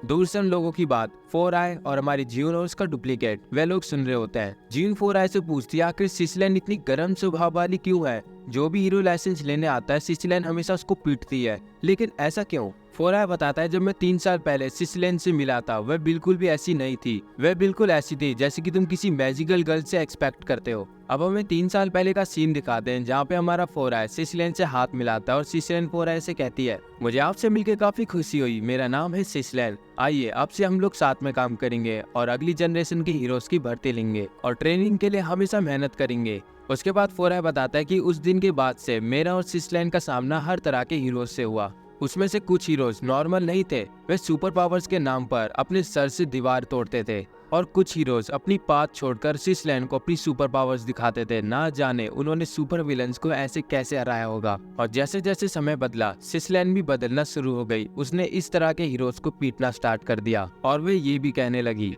आखिर किसने कहा कि किसी मैजिकल गर्ल को हमेशा सुंदर होना चाहिए, अगर किसी ने भी ये बात कहा तो मैं इसको पीट दूंगी। और ये स्टोरी फोर आई उन दोनों को बताने के बाद फिर से लड़ाई को देखने लगते हैं। अब हम वापस फाइट सीन में आते हैं जहाँ पे हम देखते हैं कि मैदान का हालत काफी खराब है और सिसलेन यानसिन से कहती है कि इन 3 सालों में मैं तुम जैसे ही किसी व्यक्ति का इंतजार कर रही थी। और यानसिन सिसलैन से कहता है क्या वो मुझे हीरो लाइसेंस मिल जाएगा। सिसलैन यानसिन से बोलती है अगर तुम यही चाहते हो तो तुम्हें मुझे अपनी पूरी पावर दिखानी होगी। यानसिन सिसलैन से कहता है कि मुझे डर है, अगर तुम मेरी सुपर पावर्स को देखोगी तो तुम डर जाओगी। ये सुनकर सिसलैन को और भी ज्यादा गुस्सा आता है और वह यानसिन पे कुछ अपनी लेजर बीम जैसा कुछ फेंकती है, जिनको यानसिन काफी आसानी से डॉज करने लगता है और सिसलैन भी अपनी 100% पावर के साथ यानसिन की तरफ आगे बढ़ती है। तभी एक हाथ आता है और वह हाथ सीधा सिसलैन के चेहरे पे पड़ता है और हम देखते हैं कि यानसिन ने सिसलैन को चाटा मारा है। यानसिन के चाटे से ही वहाँ पे एक बहुत बड़ा धमाका होता है जिसकी चंगुल में सिसलैन आ जाती है। ये देखकर फोरा है और ज्यून को भी यकीन नहीं होता कि यानसिन कितना ज्यादा ताकतवर है। और अब हम देखते हैं कि यानसिन ने जिस जगह पर सिसलैन को चाटा मार कर गिराया होता है वहाँ पे एक बहुत बड़ा होल हो जाता है। तभी सिसलैन वहाँ से बाहर आती है और दूर जाकर यानसिन के सामने खड़ी हो जाती है और अपने आप को हील करते हुए यानसिन से कहती कि कमीने कहीं के तेरी इतनी हिम्मत कैसे हुई मुझे चाटा मारने की। और सिसलैन की ये हीलिंग एबिलिटी देखकर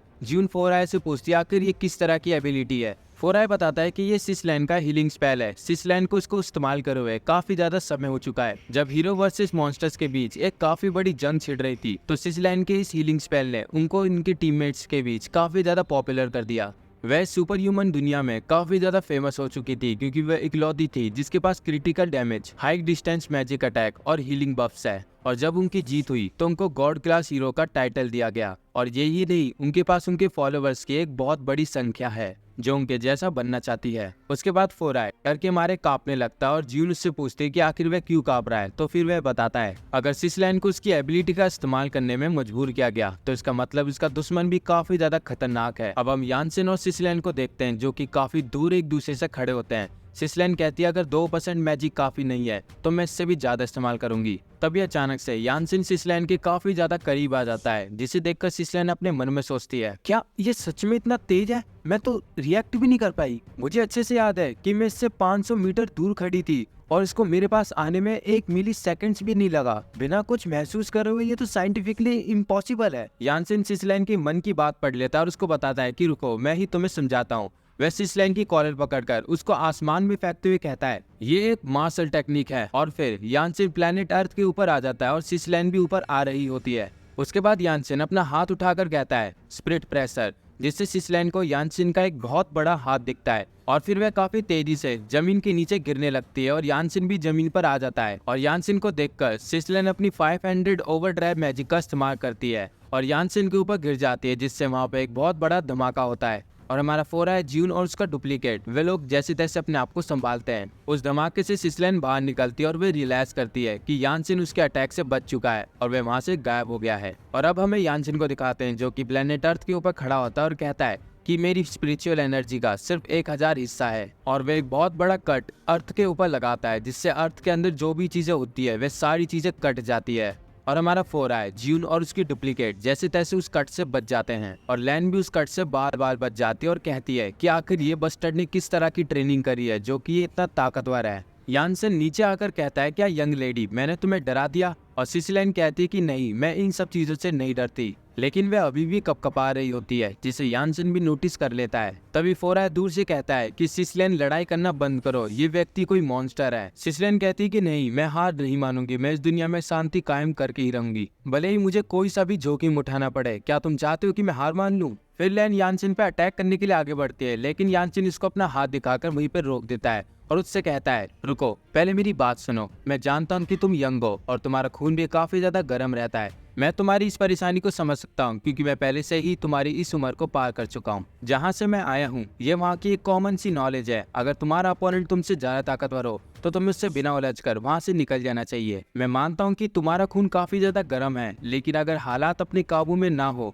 तो उससे ना उलझ कर अपने आप ही चले जाना चाहिए। अगर तुम मेरे स्वान कॉन्टिनेंट में होती तो तुम आधे घंटे पहले ही मर चुकी होती। लैन यानसिन से कहती है कि ये स्वान कॉन्टिनेंट नहीं है, ये प्लेनेट अर्थ है। यानसिन लैन से कहता है चलो ठीक है, यानी कि मेरा फाउंटेन स्टेज कल्टीवेशन तुम्हें समझाने के लिए काफी नहीं है, तो अब मुझे अपनी असली पावर तुम्हें दिखानी होगी। यानसिन की ये बात सुनकर फोराय, ज्यून और उसकी डुप्लीकेट काफी ज्यादा हैरान होते हैं। लैन यानसिन से कहती है तो मैंने आखिरकार तुम्हें अपनी असली ताकत दिखाने के लिए मजबूर कर दिया। यानसिन कहता है ये मेरी ताकत का सिर्फ एक छोटा सा नमूना होगा और मुझे लगता है कि मैं अपने अंदर एक गोल्डन पिल को डेवलप करूंगा। जीन फोराय से पूछती है कि आखिर ये गोल्डन पिल क्या होती है और फोराय बताता है कि ये एक मेरे ख्याल से एक धमाका हो सकता है जो एक गोल्डन तरह का होगा। हाँ, फिर यानसिन अपनी असली पावर को बाहर लाने लगता है और जिस पैलेस के अंदर यानसिन को कैद किया गया था वह पैलेस भी टूट जाता है। फिर वहाँ पर आसमान पूरा का पूरा काला हो जाता है और यानसिन कहता है, मिस लेडी, इसके आगे जो अभी आने वाला है इसके लिए अपने आप को तैयार रखना। लैन यानसिन से कहते हैं, क्या तुम मुझे इन इलेक्ट्रिक करंट से डराओगे? यानसिन कहता है, ये इलेक्ट्रिक करंट नहीं है, ये थंडर क्लैप कैलेमिटी है, तुम इसकी परवाह मत करो, अभी इसके आगे बहुत कुछ आने वाला है। अब अगले सीन में हमें हुआ सुपर ह्यूमन अकेडमी क्लास 1 को दिखाते हैं, जहाँ पे एक स्टूडेंट अपने सभी दोस्तों को खिड़की के बाहर का नज़ारा देखने के लिए बोलता है और उधर हमारी ज्यून भी होती है जो कि उस क्लास की मॉनिटर है। यानी कि हमें ये भी पता चलता है वह लड़की ज्यून नहीं कोई और है, यानी कि उसी के जैसे दिखने वाली कोई और लड़की। ज्यून उन सभी बच्चों की बकवास सुनकर अपनी क्लास से बाहर जाकर वह नज़ारा देखती है तो उसके सामने बिजली का बहुत बड़ा करंट गिरता है और स्टूडेंट्स उस करंट को देखकर कहते हैं, लगता है ये दुनिया का अंत है। दूसरा स्टूडेंट बोलता है, अगर ये बिजली का करंट किसी गॉड क्लास सुपर हीरो के ऊपर भी गिरा तो वो तो मर जाएगा। ज्यून उस लड़के से पूछते हैं, क्या सिसलेन आज की हीरो लाइसेंस की चार्ज है? और वह लड़का बोलता है, हाँ, तो क्या हो गया इसमें? ज्यून कहती है, ऐसा नहीं हो सकता कि सिसलेन यानसिन से लड़ाई ना करे, पक्का वो लोग आपस में लड़ाई कर रहे हैं। वे उस लड़के की उंगली से इक्विपमेंट रिंग ले लेती है और छत से नीचे गिरकर ट्रांसफॉर्मेशन चिल्लाती है। वह लड़का पूछता है कि तुम आखिर किसको बचाने जा रही हो? तो जीन बताती है कि मैं सिसलेन को बचाने जा रही हूँ और वे ट्रांसफॉर्म होकर उड़ते हुए सिसलेन को यानसिन से बचाने के लिए चली जाती है। अब हमें यानसिन की तरफ का सीन दिखाते हैं जहाँ पे बिजली का बवंडर आ चुका है। यानसिन बताता है, अगर कोई कल्टीवेटर अपनी खुद की गोल्डन पिल बनाना स्टार्ट करे तो वह अमृता के रास्ते पर आगे बढ़ता है। इस रास्ते पे आगे बढ़ते वक्त तुम्हें कुछ प्रकृति की घटनाओं का सामना भी करना पड़ सकता है, इसलिए थंडर क्लैप कैलेमिटी को द पिल कैलेमिटी के नाम से भी जाना जाता है। ये थंडर कम से कम 15 किलोमीटर बड़ा है और ये किसी 37 मिलियन चौड़े एरिया को काफी आराम से भून सकता है। इसकी खास बात यह है कि ये हर एक 6 सेकंड में 99.99 बार हमला करता है और अब 1 मिनट बचे हैं इस पिल को विकसित होने में। और अब हम फोराय और उन 2 लड़कियों को देखते हैं जो कि डर के मारे अपने घुटने पे आ जाती है। फोराय कहता है, मैंने इस दुनिया में कई तरह की पावर्स को एक्सपीरियंस किया है, लेकिन इस तरह की पावर्स को एक्सपीरियंस करना मेरे लिए सही में काफ़ी ज़्यादा भयानक है। जो भी हो, लेकिन मैं ये महसूस जरूर कर सकता हूँ, अगर मैंने एक बार भी अपना सिर ऊपर उठाया तो मैं पक्का मरूंगा। और अब हम सिसलेन को देखते हैं जो कि डर के मारे कपकपा रही होती है और यानसिन के सामने काफी अच्छी पोजीशन में बैठी होती है और कह रही होती है कि मैं डर नहीं रही, मैं इस दुनिया के सबसे ग्रेटेस्ट हीरो में से एक हूँ, भला मुझे किस बात का डर है। यानी कि ये सब बातें कर कर बस वे अपने ईगो को सेटिस्फाइड कर रही होती है। फिर वे डिसाइड करती है कि वे अपना सर उठाकर यानसिन की तरफ देखेगी और जब वह यानसिन की तरफ देखती है तो वह देखती है कि यानसिन काफी ज्यादा बड़ा हो चुका है और यानसिन ने उसको अपने हाथों पे बिठा रखा होता है। फिर हमें बताया जाता है कि लैन की क्यूआई ने उस समय एहसास किया कि उसने एक बहुत बड़ी गड़बड़ कर दी है। यानसिन ठीक कह रहा था, जब भी तुम्हारे सामने तुमसे बड़ा ओपोनेंट खड़ा हो तो तुम्हें उससे लड़ाई ना करके वहां से भाग जाना चाहिए। उसे एहसास हुआ कि उसने उस व्यक्ति को चैलेंज दिया है जिसके सामने वह धूल बराबर है, बस उस व्यक्ति को सांस लेने की जरूरत है और सिसलैन का अस्तित्व इस दुनिया से मिट जाएगा। बस उस दिन के बाद से सिसलैन ने अपनी लड़ने की भावना की झलक खो दी। अब अगले सीन में हमें दिखाते हैं कि वहाँ का मौसम काफी ज्यादा साफ हो चुका है और जीन काफी तेजी से उनकी तरफ जा रही होती है और वे ठीक वहाँ पर 10 मिनट के बाद वहाँ तक पहुँच जाती है और वे देखती है कि वहाँ पर एक एम्बुलेंस आई होती है और जब वे सिसलैन को देखने के लिए नीचे उतरती है तो वे देखती है कि डॉक्टर सिसलैन को लेकर जा रहे होते हैं। वे डॉक्टर से पूछती है कि आखिर सिसलैन को क्या हुआ। फिर उसके बाद डॉक्टर बताते हैं कि सेरेब्रल एसिचीमिया की शिकार हो चुकी है, यानी कि इसे एक बहुत बड़ा शॉक लगा है और इसे रिकवर होने में कम से कम आधा साल हॉस्पिटल में रहना पड़ेगा। जीवन एकदम हैरान होते हुए कहती है, क्या आधा साल? क्या तुम नहीं जानते कि सिसलैन इस पूरी दुनिया में कितनी ज्यादा फेमस है? क्या तुम्हारे हॉस्पिटल में कोई ऐसे एबिलिटीज वाले नहीं है जो सिसलैन को जल्दी से ठीक कर दें? डॉक्टर बताते हैं कि इसके अलावा और कोई रास्ता नहीं है। सेरिब्रल एस्टोमिया के बावजूद भी इसने काफी सारी एनर्जी वेस्ट की है जो कि इसके पिछले दशक की एनर्जी से कुल मिलाकर बहुत ज्यादा है। इसको तुम एक चमत्कार कह लो जो कि ये अभी भी जिंदा है। उसके बाद सिसलैन को एम्बुलेंस लेकर चली जाती है और जब यानसिन नीचे आता है तो फोराय उसको देखते हुए कहता है, ये इंसान नहीं एक राक्षस है। रुको, इसे राक्षस कहना भी गलत होगा, ये उससे भी ज्यादा है। उसके बाद जियोन यानसिन पर चिल्लाते हुए कहती है कि तुमने सिसलैन के साथ क्या किया। यानसिन बताता है कि इसमें मेरी कोई गलती नहीं है, उसी ने मुझसे मेरी पावर देखने के लिए जिद करी थी तो मैंने उसको अपनी छोटी से भी छोटी पावर को दिखा दिया। मैंने तो सिर्फ गोल्डन पिल को डेवलप करना शुरू किया। मुझे क्या पता था कि वह बस 2 ही गड़गड़ाहट के कारण ऐसी स्थिति पे पहुंच जाएगी। जून अपने सर पर हाथ रखते हुए कहती है, जब तक किसी को चोट न पहुंचे तब तक सब कुछ ठीक है। मुझे बस इतना बताओ कि तुम पास हो गए या नहीं। यानसिन दूर बैठे छिपे 4 आई से पूछता है, अरे भाई जरा मुझे इतना तो बताओ, क्या वो मुझे अजीब सा हीरो लाइसेंस मिल जाएगा। 4 आई वहीं पर छिपे बैठकर यानसिन से कहता है, हाँ हाँ हाँ ले जाओ, बस दोबारा अपना चेहरा मत दिखाना मुझे। यानसिन जून से कहता है, तो लगता है कि मैं पास हो चुका हूँ। जून कहती है, अगर तुम्हें कहीं नहीं जाना तो तुम्हें सबसे पहले स्टाफ हॉस्टल चलना चाहिए, क्योंकि वहीं पे एकेडमी के सारे इंस्ट्रक्टर्स रहते हैं। यानसिन मान जाता है और जून के पीछे उसी की जैसी दिखने वाली लड़की आती है और कहती है, मिसेस मॉनिटर प्लीज मुझे यहाँ से लेकर चलो। मैं अपना पार्ट टाइम जॉब खत्म करके क्लास के लिए जा ही रही थी, तभी सारा हंगामा खड़ा हो गया। अगर मुझे पता होता कि ये सब होने वाला है तो मैं कभी भी एग्जामिनेशन टेस्ट में शामिल ही नहीं होती। जून उसका नाम चैंकी-सान पुकारती है और वह यानसिन से छुपने के लिए उसके पीछे छुप जाती है। अब वे सभी लोग स्टाफ हॉस्टल की तरफ जाने लगते हैं। यानसिन जून से पूछता है कि आखिर ये क्लास क्या होता है। जून बताती कि इस दुनिया में सभी हीरोज की एबिलिटीज को क्लास में डिवाइड करा गया है। ये सारी सुपर पावर्स नॉर्मली क्लास 1 से लेके 10 तक होती है। फर्स्ट में आता है लेजेंड क्लास, सेकंड में है मिथ क्लास और थर्ड में है डेमी गॉड क्लास और उसके बाद है गॉड क्लास। और गॉड क्लास के हीरोज इस वर्ल्ड के सबसे ताकतवर हीरोज होते हैं, जिनमें से तुम 3 को हरा चुके हो। यानसिन कहता, अगर ऐसी बात है तो तुम्हारी दुनिया के एबिलिटी यूजर्स काफी ज्यादा कमजोर है। एक बात सोचो, मेरे जैसे यूजर ने ही तुम्हारी दुनिया के हीरोज को हरा दिया। जून यानसिन से कहती है, मैं मानती हूँ कि तुम काफी ज्यादा स्ट्रॉन्ग हो, लेकिन हमारे वर्ल्ड को इतना कमजोर मत समझो, क्योंकि रिकॉर्ड्स के अकॉर्डिंग गॉड क्लास हीरोज से ऊपर भी एक और क्लास है जिनका नाम है एशियंट हीरोज, और इन हीरोज की एबिलिटीज हमारे से काफी ज्यादा अलग है। माना जाता है उनके पास कुछ ऐसी एबिलिटीज भी है जिसका इस्तेमाल करके वे टाइम को भी कंट्रोल कर सकते हैं, और ऐसे लोग भी है जो सन और स्टार्स की पावर का इस्तेमाल कर सकते हैं। फैक्ट ये भी है कि इस क्लास के कुछ मेंबर्स खुद का एक डायमेंशन वर्ल्ड भी बना सकते हैं। जून की बात सुनकर यानसिन कहता है, क्या खुद का एक डायमेंशियल पोर्टल बना सकते हैं? अगर ऐसी बात है तो मैं उनमें से किसी एक से मिलना चाहता हूँ और उसको किडनैप कर उन सभी पे रिसर्च करूंगा। जून यानसिन को अजीब तरीके से देखते हुए कहती है, तुम जानते हो ना कि वो लेजेंड्स हैं। हिस्ट्री के अकॉर्डिंग वे अपनी शक्तियों को जागृत करने वाले पहले ऐसे इंसान थे। इसका मतलब ये है कि वे कुछ आदि मानव के पूर्वजों की तरह है। यानसिन कहता, अब मैं समझ गया कि आखिर तुम लोगों को कल्टीवेशन के बारे में क्यों नहीं पता। जून यानसिन से बोलती है कि जब हम दोनों पहली बार मिले थे तो तुमने बताया था कि तुम एक सेक्ट को खड़ा करना चाहते हो।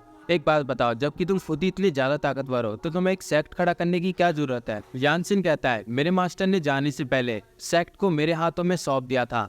उनके कहे गए शब्द आज भी मेरे दिमाग में हैं। अब हमें यानसिन के पास्ट का सीन दिखाते हैं, जहाँ पे यानसिन अपने मास्टर के सामने बैठा होता है और उसका मास्टर उससे कहता है, यानसिन भले ही तुम चारों तरफ से एक ताकतवर गॉड बन चुके हो, लेकिन तुम्हारा पंच अभी भी ये बात बताता है कि तुम कई एरिया से अभी भी कमजोर हो। मैंने अपना पूरा जीवन देवताओं के बीच में बिताया है, लेकिन अभी भी मैं आज तक एम्परर गॉड नहीं बन पाया, और मेरा हारा हुआ शरीर मेरे चारों ओर की स्पिरिचुअल एनर्जी को इस्तेमाल करने में असक्षम है, और अब मुझे लगता है कि मैं ज्यादा दिन तक जिंदा नहीं रह पाऊंगा। उसके पीछे से यानसिन कहता है, मास्टर ऐसा कभी नहीं होगा, आप इस दुनिया के सबसे ताकतवर गॉड है, आपके मरने का सवाल ही नहीं पैदा होता। यानसिन का मास्टर कहता है, सिर्फ एम्परर गॉड ही अमर है, अब मेरा समय आ चुका है। एक सेक्ट का लीडर होने के नाते मैं अपनी पोजीशन तुम्हें देता हूँ, और मुझे उम्मीद है कि तुम हमारे सेक्ट को काफी ऊंचाई तक ले जाओगे। मेरी बात याद रखना यानसिन, कभी भी अपने मन से दूर मत जाना, क्योंकि एक देवता कभी भी दूसरों को पीछे नहीं ढकेलता। जब तक तुम्हारा मन तुम्हारे साथ है तो तुम जो चाहे वो कर सकते हो। और अब हम यानसिन को देखते हैं, जो कि अपने मास्टर के सामने रो रहा होता है और कहता है कि मास्टर मैं आपकी हर एक बात याद रखूंगा और कभी भी किसी से गुस्सा, डर, घमंड और लालच कभी नहीं करूंगा। और अब हम यानसिन के मास्टर को देखते हैं, जिसकी हालत काफी ज्यादा खराब होती है। ऐसा हो सकता है कि यानसिन ने अपने मास्टर की हालत करी होती है, क्योंकि यानसिन के मास्टर ने उसको पंच वाली बात बोली थी, यानी कि वे दोनों साथ में प्रैक्टिस कर रहे थे। यानसिन के मास्टर उससे कहते हैं कि यानसिन अब तुम छुट्टी ले सकते हो, अब मुझे भी काफी ज्यादा नींद आ रही है, अब मैं जाके आराम करूंगा। और अब हम प्रेजेंट में आते हैं, जहाँ पे यानसिन कहता है कि ये सिर्फ मेरी लापरवाही थी, जो कि मेरा सेक्ट खत्म हो गया, तो इसलिए मुझे अपने सेक्ट को फिर से खड़ा करना होगा और अपने मास्टर के सपने को पूरा करना होगा। यानसिन कहता है, हालांकि एक तरीका है जिससे मैं अपने पूरे सेक्ट को फिर से रिबूट कर सकता हूँ। जब जून तरीका पूछती है तो यानसिन डाइटी कन्फाइनमेंट टावर दिखाता है, जिसमें उसको कैद करा गया था, और बोलता है, सबसे पहले तो मुझे इस टावर को डिस्ट्रॉय करना होगा फिर उसके बाद मुझे दुनिया बनाने के लिए एक जगह ढूंढनी होगी और उसके अंदर एक नया जीवन बनाकर उन सभी के अंदर एक गोल्डन पिल को डेवलप करना होगा। इस पूरे प्रोसेस को करने के लिए मुझे कम से कम 2 सेकंड्स लगेंगे। यानसिन के नया जीवन बनाने की बात को सुनकर चैंकी सान और जियून काफी ज्यादा हैरान होते हैं। यानसिन कहता है इस काम को करने में मुझे अपने आप में ही काफी ज्यादा शर्म आएगी, क्योंकि मैं इस तरीके से अपने सेक्ट को रीबिल्ड करूंगा तो शायद मैं अपने मास्टर को निराश कर दूंगा। यानसिन की बात सुनकर जियून को यानसिन पे यकीन नहीं होता और वह उससे कहती है क्या तुम मजाक तो नहीं कर रहे हो, तुम एक आर्टिफिशियल लाइफ बनाने की बात कर रहे हो। यानसिन कहता है एक मिस्टिक बीइंग के लिए हजारों दुनिया बनाना काफी ज्यादा आसान है और तो और एक एम्परर डाइटी के लिए एक गोल्डन पिल बनाना एकदम बाएं हाथ का खेल है। जियून यानसिन से कहती है तुम पूरी तरह से एक हैकिंग कर रहे हो, अगर तुम सच में इतनी ज्यादा ताकतवर हो तो दूसरों के कहने से तुम्हारे ऊपर सीड कैसे लगा दी गई। यानसिन बताता है जब मैं सेक्लूजन से लौटा तो मैंने एक एम्परर होने का खिताब हासिल किया। उस दिन के बाद मामला पानी थोड़ा सा बिगड़ गया, क्योंकि मैं उस टाइम काबू के बाहर चला गया और मैंने अकेले ने ही पूरे सेक्ट को बर्बाद कर दिया और वहाँ पर जंग का मैदान खड़ा हो गया। अब हम एक शख्स को देखते हैं जो कि यानसिन की तरफ देखते हुए कहता है ये एक लेजेंडरी एम्परर डाइटी है, सभी इमोर्टल्स का एम्परर। ना जाने आखिर इनको क्या हो गया, ये सिर्फ एक ही स्ट्राइक से 5 को मार डाल रहे हैं और 10 को घायल कर चुके हैं। अब दूसरे बंदों की गिनती भी कम है, ज्यादातर बंदे मर चुके हैं, हमारा हेवनली रियल खत्म हो चुका है। ना जाने आखिर इस बस्टर्ड यानसिन को क्या हो गया, ये बेवजह ही दूसरों के सेक्ट को भी बर्बाद कर रहा है। अब हम यानसिन और उसके मास्टर को देखते हैं जो कि उसके मास्टर हवा में अपनी स्वॉर्ड की मदद से उड़ते हुए यानसिन से कहते हैं यानसिन तुमने भले ही एम्परर डाइटी का खिताब हासिल किया है, लेकिन तुम अभी भी इतने शक्तिशाली नहीं हो कि तुम मेरी डाइटी कन्फाइनमेंट टावर को तोड़ दो। इसको हेवनली रियल में बनाने में मुझे 2.6 बिलियन ईयर्स लग गए। अगर तुम एक बार इसके अंदर चले गए तो दोबारा कभी इससे बाहर नहीं आ पाओगे। उसकी बात सुन यानसिन उससे कहता है अबे बूढ़े आदमी, क्या तेरे को सच में लगता है कि तू अपने इस टूटे हुए स्क्रैप के अंदर मुझे फंसा लेगा?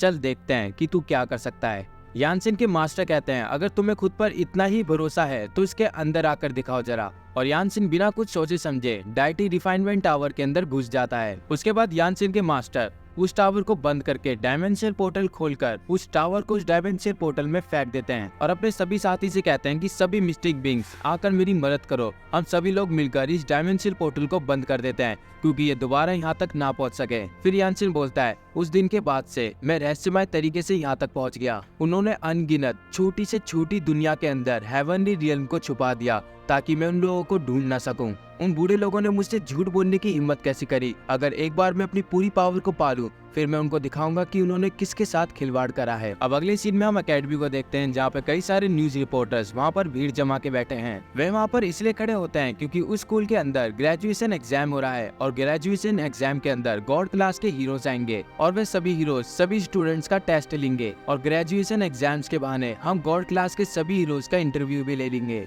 तभी सामने से यानसिन उनकी तरफ आ रहा होता है और एक न्यूज रिपोर्टर यानसिन की तरफ उंगली दिखाते हुए कहता है अरे बाप रे, ये तो वही शख्स है जिसने गॉड क्लास के हीरो को हराया था। जिन यानसिन से कहती है देखो ये लोग यहाँ पर भी आ गए, मैंने तुमसे कहा था कि अपना फैशन चेंज कर लो, अब इन लोगों ने तुम्हें पहचान लिया। फिर वे सभी रिपोर्टर्स भागते हुए यानसिन के पास आते हैं और उसको चारों ओर घेरते हुए पूछते हैं सर नमस्ते, आप बता सकते हो जरा ये आपने गॉड क्लास के हीरोज को कैसे हराया था और आपको कैसा महसूस हुआ था? आपने इतने सारे हीरोज से लड़ाई करी है, क्या आप बिल्कुल भी नहीं थकते? और हाँ एक और सर, वो क्या नाम है उसका, हाँ स्टील बीटल के बारे में आप क्या सोचते हो जब आप उससे पहली बार मिले थे? तभी वही रिपोर्टर कहता है सर आपको एक और बात पता है कि इस पूरी दुनिया में आपके 1 बिलियन फैंस है, आप उनके बारे में क्या कहना चाहोगे? और अब हम यानसिन को देखते हैं जो बिल्कुल भी होपलेस नहीं हुआ होता, ना तो डरा हुआ होता है। वे उनसे बोलता है कि देखो भाई, मेरा नाम है यानसिन, मैं स्वान कॉन्टिनेंट से आया हूँ और स्वान कॉन्टिनेंट को हेवनली रियल्म भी बोला जाता है। और वे सभी लोग यानसिन की बात इग्नोर करके उससे अपने सवाल पूछते हैं कि आखिर वे किस तरह की पावर का इस्तेमाल करता है। यानसिन उनको बताता है कि मैं कोई भी पावर इस्तेमाल नहीं करता हूँ, मैं सिर्फ एक टेक्निक का इस्तेमाल करता हूँ जिसका नाम है इमोर्टलिटी टेक्निक। उसके बाद जून और चैंकी-सान यानसिन की तरफ देखते हुए कहती है कि ऐसा पहली बार है कि मैं किसी व्यक्ति को देख रही हूँ जो कि रिपोर्टर्स के सामने बिल्कुल भी नहीं घबरा रहा। तभी वहाँ पर कुछ लोग आते हुए कहते हैं हे एक नजर जरा यहाँ पर भी डालो। और वे रिपोर्टर उन लोगों की तरफ देखते हुए कहता है अरे बाप रे, ये तो वही है, वो क्या नाम है इनका, रेनबो रेंजर। उसके बाद बाकी सभी लोग रेनबो रेंजर्स को देख लेते हैं और कहते हैं ये तो टॉप 5 गॉड क्लास हीरोज है। और अब हम देखते हैं कि रेनबो रेंजर्स की पोजीशन को गॉड क्लास पे बताया जाता है, जहाँ पे येलो रेंजर 6 गॉड क्लास होती है, पिंक होती है 5, ब्लैक होता है 4, ब्लू होता है 3 और हमारा रेड रेंजर होता है सेकंड में। उसके बाद वे सभी रिपोर्टर्स उन सभी के पास भागते हुए जाते हैं उनका इंटरव्यू लेने। रेड रेंजर बोलता है अभी रुको, अभी हमने सबसे इम्पोर्टेंट चीज नहीं करी है। उसके बाद वे सभी लोग अपना नाम लेते हुए पोस्ट मारते हैं, bamboo red, bamboo black, bamboo blue, bamboo pink और बैम्बो येलो। उसके बाद वे सभी लोग पावर रेंजर्स वाला पोस्ट मारते हुए कहते हैं हम हैं रेम्बो रेंजर्स। भाई ये वाला पोस्ट तो मैंने पावर रेंजर्स की पूरी सीरीज में मैंने कहीं नहीं देखा। अच्छा एक बार आप ना कमेंट करके जरूर बताना कि आपकी कौन सी फेवरेट सीरीज है पावर रेंजर्स की। मेरी तो है पावर रेंजर्स सामुराई और पावर रेंजर मिस्टिक फोर्स। खैर back to explanation. Rambo Rangers का ये पोस्ट देखकर हमारे यानसिन अपना चेहरा मोड़ लेता है। जीन उनको देखकर उल्टी करने लगती है और हमारी चैंग किसान वो तो खून के आंसू रो रही होती है। रिपोर्टर उनको देखते हुए कहता है अरे बाप रे, आज भी इनका ये यूनिक मूव देखकर मेरे रोंगटे खड़े हो जाते हैं। रेड रेंजर बोलता है भले ही समय बदल जाए लेकिन जो हमारे रूल्स है वो कभी नहीं बदलेंगे। रिपोर्टर उनसे पूछता है क्या आप सभी लोग सुपर ह्यूमन एकेडमी में एग्जामिनेशन टेस्ट के लिए आए हो। रेड रेंजर बोलता है कि आज की ग्रेजुएट टेस्ट के लिए हम लोग यहाँ पर आए हैं और मुझे उम्मीद है कि आगे की आने वाली पीढ़ी दुनिया को मॉन्स्टर्स से बचाएंगी। जीन बोलती है क्या क्या कहा मॉन्स्टर्स, तुमने तो पहले से मॉन्स्टर्स का सफाया कर दिया है, ये पीढ़ी क्या करेगी। चैंग किसान बोलते जब भी मैंने इनके इस तरह के मूव को देखा है तो मुझे हमेशा से इनका ये मूव क्रिंजी लगा है। उसके बाद वे सभी रिपोर्टर्स एकदम पागलों की तरह रेम्बो रेंजर्स से सवाल करने लगते हैं। यानसिन उनको देखते हुए कहता है अरे तुम्हारे अर्थ के लोग थोड़े बहुत पागल तो नहीं है, ये पता नहीं क्या चल रहा है, वो सामने वाले लोगों को बोलने का मौका भी नहीं दे रहे। उसके बाद हमें गॉड क्लास के सभी हीरोज के बारे में बताया जाता है। जब दुनिया पूरी खतरे में थी तो इन सभी हीरोज ने अपनी विल पावर के साथ इस दुनिया को बचाया। जब पृथ्वी खतरे में थी तो ये एक आखिरी पड़ाव था जब मॉन्स्टर किंग को हराकर ये दुनिया शांति से भर गई। मॉन्स्टर किंग को हराने में साथ रेम्बो रेंजर्स, सिसलैंड, स्टील बीटल जैसे कई सारे गॉड क्लास हीरोज ने उन सभी का साथ देकर मॉन्स्टर किंग को हरा दिया। आज दुनिया भले ही शांति में है लेकिन इसके आज भी नेगेटिव इम्पैक्ट है। मॉन्स्टर किंग को मार देने के बाद सभी हीरोज के पास अब कोई काम नहीं बचा था तो कुछ हीरोज ने घर में बैठकर ओटाकू बनने का फैसला लिया और कुछ हीरोज ने अपनी सुपर पावर्स का इस्तेमाल कर कुछ अपना जॉब वॉब का काम करा। लेकिन कुछ हीरोज जो कि बैटल टाइप के थे वे लोग अपनी सुपर पावर की मदद से काम नहीं कर सकते थे। लेकिन कुछ हीरोज अपने समय को बर्बाद ना कर कुछ मॉन्स्टर्स को अपना पेट बना लिया। लेकिन स्टील बीटल और रेम्बो रेंजर्स जैसे हीरोज आपस में ही लड़ते रहते थे। और अब हम देखते हैं कि न्यूज रिपोर्टर्स का एक और बड़ी न्यूज मिल गई। वहाँ पर स्टील बीटल भी आ जाता है और वे रेम्बो रेंजर्स के लीडर के साथ कस के हाथ मिलाता है और वे दोनों एक दूसरे को अपनी ताकत दिखा रहे होते हैं। और अब हम देखते हैं कि चैंग किसान और यानसेन उन दोनों की ये चुपचाप बाजी वाली लड़ाई को देख रहे होते हैं। उसके बाद जून कहती है कि इस बार के एग्जामिनर्स काफी ज्यादा स्ट्रॉन्ग है, मुझे नहीं लगता कि मैं ग्रेजुएट हो पाऊंगी। फिर यानसिन कहता है कि तुम जिस एग्जाम की बात कर रही हो ये मेरी तरफ से एक सेक्ट एग्जामिनेशन हो सकता है क्योंकि मेरी कॉन्टिनेंट में भी ऐसा ही कुछ होता था। जून कहती है कि हाँ तुम ऐसा कुछ कह सकते हो लेकिन यहाँ पे हीरो बनने के लिए तुम्हें एग्जाम को पास कर ग्रेजुएट होना होगा। सुपर ह्यूमन एकेडमी के रूल्स ये हैं, अगर तुम एक प्रोफेशनल हीरो बनना चाहते हो तो तुम्हारी सुपर पावर का लेवल कम से कम 10 तक होना चाहिए या फिर उससे ऊपर। और जो प्रोफेशनल हीरो एग्जामिनर्स है वे तुम पर अपने पैट छोड़ेंगे और तुम्हें ग्रेजुएट होने के लिए उनके पैट को हराना होगा। और जो मेरी सुपर पावर्स का लेवल है वो 10 तक के आसपास है, लेकिन मैं जिस तरह की एनर्जी को छोड़ती हूँ वह सिर्फ लेजेंड क्लास के हीरोज ही छोड़ते हैं, इसलिए मेरा ग्रेजुएट होना काफी ज्यादा मुश्किल है। यानसिन उससे कहता है मेरे ख्याल से जो तुम्हारा पावर लेवल है कम से कम स्टैंडर्ड तक तो पहुंच ही गया होगा। चैंग किसान यानसिन से बोलती है ऐसा इसलिए है क्योंकि स्टूडेंट्स हर वक्त आपस में लड़ते रहते हैं और तुम इमेजिन भी नहीं कर सकते कि टीचर्स भी आपस में लड़ाई करते हैं और वो भी किस बात पर, स्टूडेंट्स के लिए। उसके बाद हम दो सुपर हीरोज को देखते हैं जो कि आपस में बहस कर रहे होते हैं। और भाई बता आज के साल तेरे पास कितने स्टूडेंट्स आ गए। मेरे पास जितने भी स्टूडेंट्स आ गए लेकिन तेरे स्टूडेंट्स से तो काफी ज्यादा ताकतवर है, समझा गजर बट्टू। उन दोनों टीचर्स को देखने के बाद यानसिन कहता है सच में तुम्हारे यहाँ के लोग बिल्कुल पागल है। और फिर जीन बोलते हैं कि जो स्टूडेंट्स पिछले साल ग्रेजुएट नहीं हो पाए उन्होंने स्कूल को छोड़ दिया, अब मुझे लगता है कि मुझे भी छोड़ना होगा। यानसिन जीन से कहता है क्योंकि मैं यहाँ पर इंस्ट्रक्टर बना हूँ तो फिर मैं तुम्हें कुछ चीजें सिखा दूंगा और वैसे भी ये चीजें सिखाना मेरे लिए कोई बड़ी बात नहीं है। असल में वह अपने मन में सोच रहा होता है मैं तुम्हें एक ऐसा मूव सिखाऊंगा जिससे तुम पक्का एग्जाम को पास कर लोगी।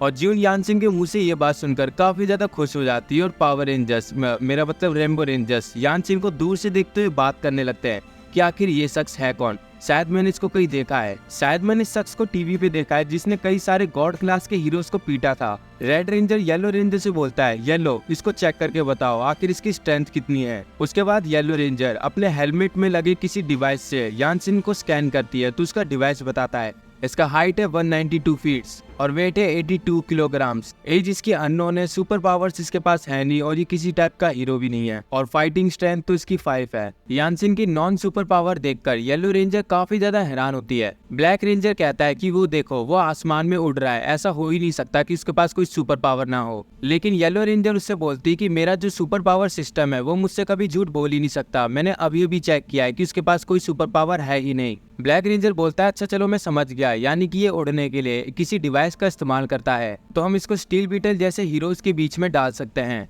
ब्लू रेंजर रेड रेंजर से बोलता है लीडर क्या हमें उसके पास जाकर उसका थोड़ा बहुत स्वागत करना चाहिए। रेड रेंजर बोलता है कि इसकी कोई जरूरत नहीं है, हम जिस काम के लिए यहाँ पर आए हैं हम उसको करके चले जाएंगे। फिर जून यानसिन से उसके सुपर पावर के बारे में पूछती है कि वे कैसे जून को इतना ताकतवर बना सकता है। यानसिन बोलता है कि तुम लोगों को इसकी टेंशन लेने की जरूरत नहीं है, मैं तुम्हें सिखा दूंगा जिससे तुम ग्रेजुएट एग्जाम पास कर लोगी। उसके बाद वे तीनों स्कूल के अंदर जाने लगते हैं और यानसिन की टकराव रेड रेंजर के साथ हो जाती है और वे दोनों के दोनों एक दूसरे को देखने लगते हैं। उन दोनों को देखकर मीडिया कहती है लगता है यहाँ पर कुछ इंटरेस्टिंग होने वाला है, चलो देखते हैं कि कौन सबसे पहले स्कूल के अंदर जाएगा। ओहो ये तो आग में घी डालने वाला काम कर रहे हैं। यानसिन रेड रेंजर से कहता है श्रीमान पहले आप अंदर जाइए और रेड रेंजर यानसिन को थैंक यू कहकर अपनी टीम के साथ अंदर चले जाता है। ये देखकर सभी रिपोर्टर्स की उम्मीद पानी की पानी हो जाती है। जून यानसिन से कहती है कि मुझे लगा था कि तुम उसके साथ लड़ाई करोगे। यानसिन बताता है जिसने लाल कपड़े पहने हुए हैं जब से मैं इस दुनिया के अंदर आया हूँ वह सबसे स्ट्रॉन्गेस्ट बंदा है जिससे मैं इस दुनिया में मिला हूँ। यानसिन के मुंह से किसी की तारीफ सुनकर जून काफी ज्यादा हैरान होती है। अब हम रेनबो रेंजर्स की टीम को देखते हैं जो कि स्कूल के अंदर जा रहे होते हैं और आपस में बात करते हैं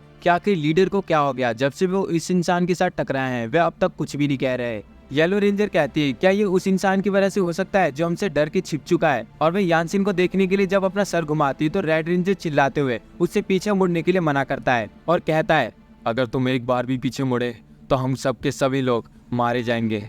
मैं सही बता रहा हूँ वो शख्स बहुत ज्यादा ताकतवर है। पिंक रेंजर रेड रेंजर की बात सुनकर काफी ज्यादा हैरान हो जाती है और वो कहती है लीडर क्या आप उस शख्स की बात कह रहे हो। रेड रेंजर कहता है कि हाँ मैं उसी की बात कह रहा हूँ, अगर मैं चाहूँ तो मैं भी उसको नहीं हरा सकता। फिर से वह कहती है लीडर आप आखिर क्या बात कह रहे हो, आप इस पूरे वर्ल्ड के सेकंड सबसे स्ट्रॉन्गेस्ट हीरो हो, आप ये बात कैसे कह सकते हो भला। रेड रेंजर बोलता है कि नंबर्स और सुपर पावर्स के मुकाबले में मेरा एक्सपीरियंस कभी झूठ नहीं बोलता, भले ही ये थोड़ा कड़वा है लेकिन ये सच है। लेकिन जो येलो रेंजर होती है वह पीछे मुड़कर देख ही लेती है और जब वह यानसिन की तरफ देखती है तो यानसिन उसको काफी ज्यादा डरावना लग रहा होता है, जिसे देखकर येलो रेंजर काफी ज्यादा कांप जाती है और वापस अपनी टीम के पास भाग जाती है। यानसिन बोलता है सच में इस दुनिया के लोग काफी ज्यादा घमंडी है, अगर मैं तुम्हें कुछ सिखाना स्टार्ट करूंगा तो मैं सबसे पहले तुम लोगों को मैनर्स सिखाऊंगा क्योंकि कल्टीवेशन सीखना कोई आसान काम नहीं है। अब अगले सीन में हम यानसिन को देखते हैं जो कि अपने इंस्ट्रक्टर्स रूम के अंदर होता है और आराम फरमा रहा होता है। तभी उसको दरवाजा खटखटाने की आवाज आती है और अब हम देखते हैं कि वह दरवाजा जून खटखटा रही होती है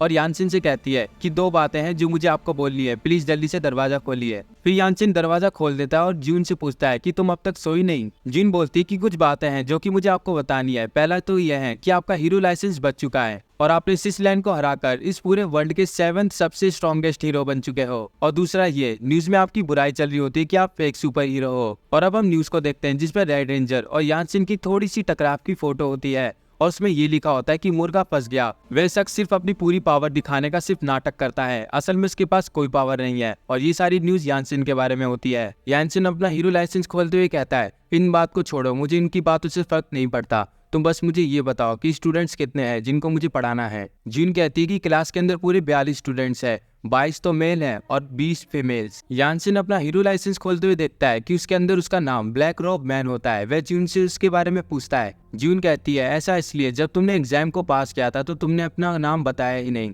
और तुम इस वर्ल्ड के इकलौते ऐसे इंसान हो जो गॉड क्लास हीरो बनाए, वो भी बिना मॉन्स्टर किंग को हराए। और सुनो, तुम्हें न्यूज के बारे में सोचने की जरूरत नहीं है, मैंने अपनी सभी क्लासमेट्स को बता दिया है कि वह न्यूज झूठी थी। अब तुम बताओ कि उन रिपोर्टर्स के साथ क्या करा जाए, क्या मैं तुम्हारी कुछ हेल्प कर सकती हूँ। यानसिन कहता है कि किसी कल्टीवेटर को किसी से फालतू में उलझने की जरूरत नहीं होती और वैसे भी मैंने खुद को हजारों साल तक प्रिपेयर किया है कि मैं अपने सेक्ट को फिर से रिबूट कर पाऊँ। जून यानसिन की बात सुनकर कहती है तुम्हारी इस बकवास को सुनकर अब मैं क्लास वापस जा रही हूँ और तुम क्लास के तब तक अंदर नहीं जा सकते जब तक तुम एकेडमी ऑफिस जाकर अपना नाम रजिस्टर ना कर लो। अब हम सुपर पावर क्लास 1 को देखते हैं जहाँ पे सभी बच्चे यानसिन के बारे में बात करने लगते हैं।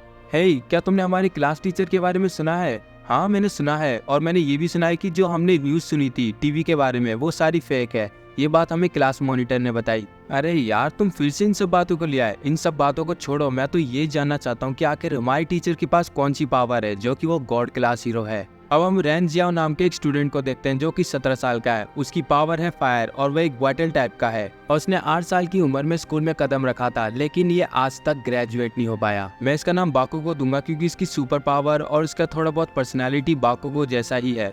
बाकुगो कहता है कि 10 साल से मैं स्कूल के अंदर हूँ लेकिन मैं आज तक ग्रेजुएट नहीं हो पाया। मुझे उम्मीद है कि एक गॉड क्लास के टीचर अगर मुझे पढ़ाएंगे तो मैं पक्का पास हो जाऊंगा। तब इसके पीछे बैठा स्टूडेंट उससे बोलता है, क्या तुझे लगता है कि तू अपनी इस सुपर पावर के साथ ग्रेजुएट हो पाएगा? तेरी सुपर पावर ऐसी है कि भले ही तेरे को एक गॉड क्लास का टीचर पढ़ा ले लेकिन तू कभी भी ग्रेजुएट नहीं हो पाएगा क्योंकि तू है ही एक कचरा। और अब हम देखते हैं कि जिस स्टूडेंट ने ये बात बोली होती है उसका नाम लेनबिन होता है और वह एक 17 साल का है। इसकी सुपर पावर है आइस टाइप और इसका बैटल टाइप है लॉन्ग डिस्टेंस। और ये 6 साल का था तब से इसने स्कूल के अंदर कदम रखा है लेकिन ये अब तक ग्रेजुएट नहीं हो पाया। लो देखो भाई। और बाकुगो उससे कहता है, तू 4 आंख वाले मुर्गे जरा अपना काम कर, मेरे मामले में बोलने की जरूरत नहीं है। ये तो पूरा बाकुगो है यार। फिर एक लड़की उन दोनों से कहती है कि तुम दोनों अगर ऐसे ही बहस करते रहोगे तो तुम कभी भी ग्रेजुएट नहीं हो पाओगे। मुझे तो बस उन सर को देखना है। मैंने सुना है कि वो सर काफी ज्यादा हैंडसम है। इसका नाम है सुनसियालू। ये 17 साल की लड़की है और इसकी पावर है वाइन टाइप। बैटल इसकी लॉन्ग डिस्टेंस है। इसने 9 साल की उम्र में स्कूल में कदम रखा लेकिन ये आज तक ग्रेजुएट नहीं हो पाई। अब जीवन सभी बच्चों को शांत करा देती है और कुछ ही समय में यानसिन क्लास के अंदर आ जाता है।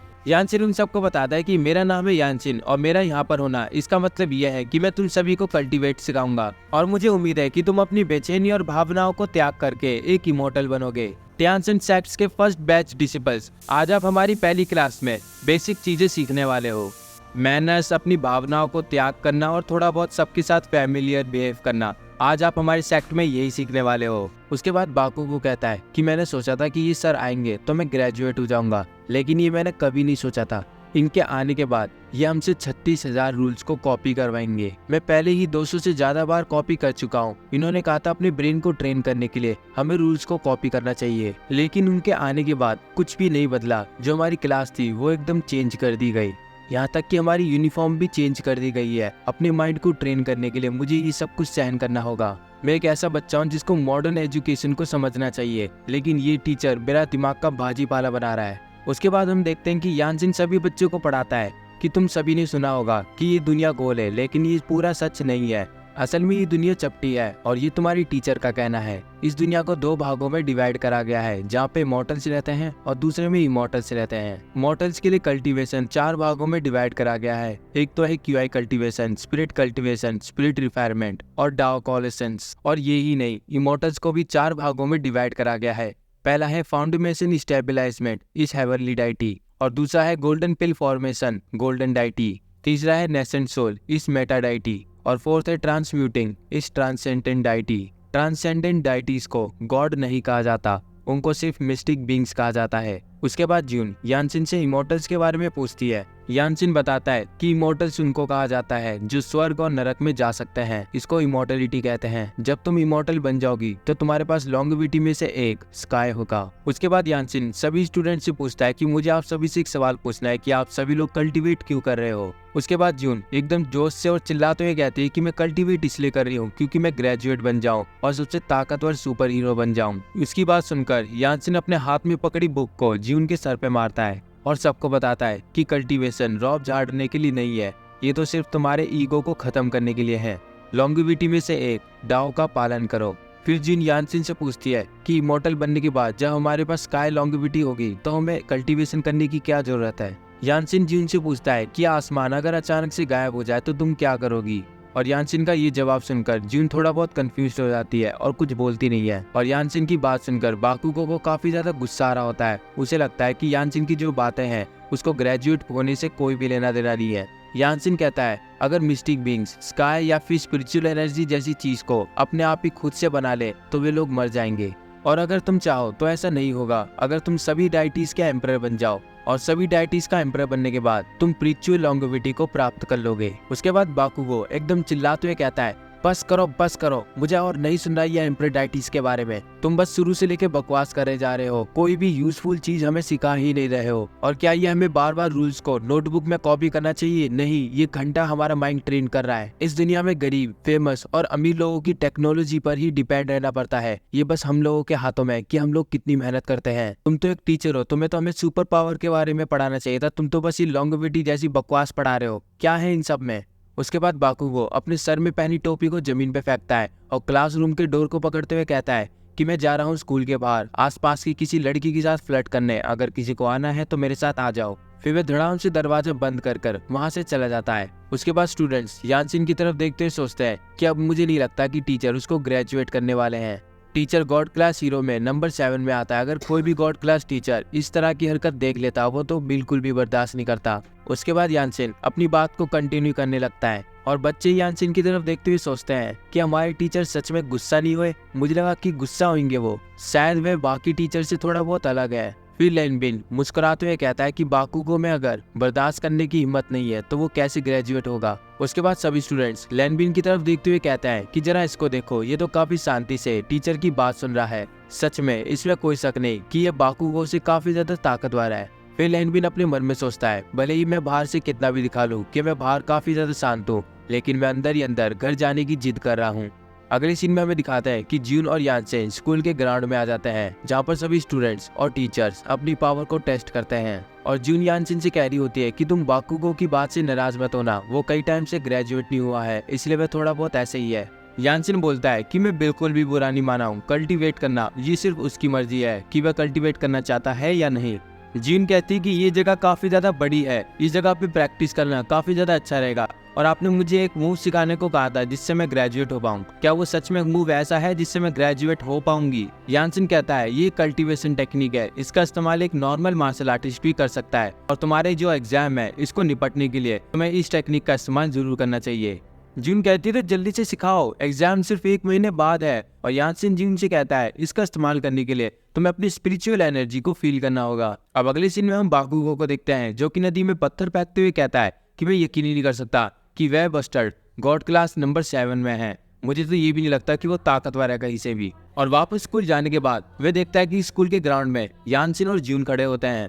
उसके मन में ख्याल आता है कि आखिर ये दोनों यहाँ पर क्या कर रहे हैं, इसलिए वह एक बड़े से पत्थर के पीछे छुप के उन दोनों को देखने लगता है। फिर जून स्पिरिचुअल एनर्जी को फील कर पाती है और वे खुशी से यानसिन को गले लगा लेती है। यानसिन जून को समझाता है कि तुम्हारे वर्ल्ड में काफी भारी मात्रा में स्पिरिचुअल एनर्जी है और काफी ज्यादा मजबूत, इसलिए तुम इनको महसूस कर पा रही हो। अगर तुम्हारी जगह कोई नॉर्मल पर्सन होता तो उसको स्पिरिचुअल एनर्जी को फील करने में कई साल लग जाते और वहाँ पर छिपा बाकुगो उस स्पिरिचुअल एनर्जी को फील नहीं कर पा रहा होता और वे लोगों की तरफ कमेंट करने लगता है कि आखिर ये लोग यहाँ पे क्यों खड़े हुए हैं और क्या बकवास करे जा रहे हैं। जून कहती है कि मैंने स्पिरिचुअल एनर्जी को फील करना सीख लिया है, अब इसके आगे क्या करना है। यानसिन कहता है अब इसके आगे तुम मुझे देखो। और जून अपनी आंखें खोलकर यानसिन को देखती है तो यानसिन उसको बताता है इस दुनिया के अंदर हर किसी कोने में यिन यांग है, इसलिए स्पिरिचुअल एनर्जी के अंदर यिन यांग को महसूस करना और उसको बदलना तुम्हें उसको इस्तेमाल करने के लिए अपनी QI का इस्तेमाल करना होगा।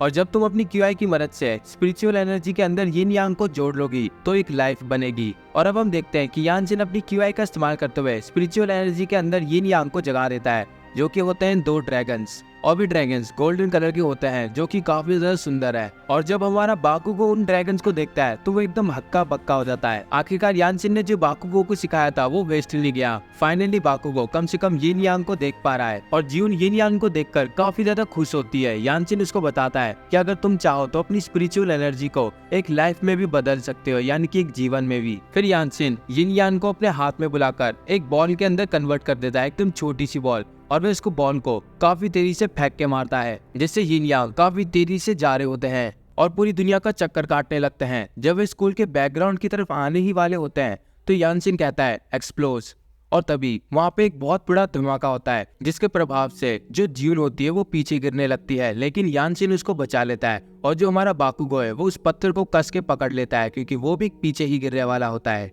और जो उस धमाके का इफेक्ट है वो क्लास के अंदर भी आ जाता है और स्टूडेंट्स इसको एक अर्थक्वेक मानते हैं। तभी एक स्टूडेंट कहता है कि दोस्तों जल्दी आओ, विंडो में देखो।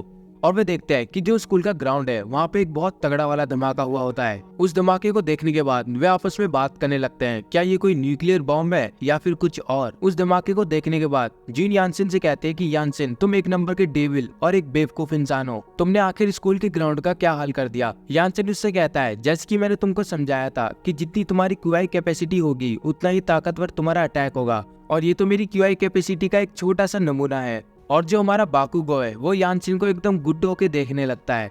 यानसिन उसको समझाता है, जो इस मूव की चाबी है तुम्हें इसका इस्तेमाल खुद की स्पिरिचुअल एनर्जी से नहीं करना है, तुम्हें जो इस ब्रह्मांड की स्पिरिचुअल एनर्जी है उसको समन करके खुद की क्यूआई के साथ मैनेज करके इसको स्पेल करना है। स्पेल करने के बाद तुम्हें बहुत सारी पावर मिलेगी। जब तुम्हारी क्यूआई तुम्हारी स्पिरिचुअल एनर्जी को फील कर पाएगी तभी तुम यिंग यांग को भेज पाओगे। यानसिन उससे कहता है, मुझे लगता है कि तुम्हें मेरी बात समझ में नहीं आई, ये लो तुम इससे समझ जाओगी।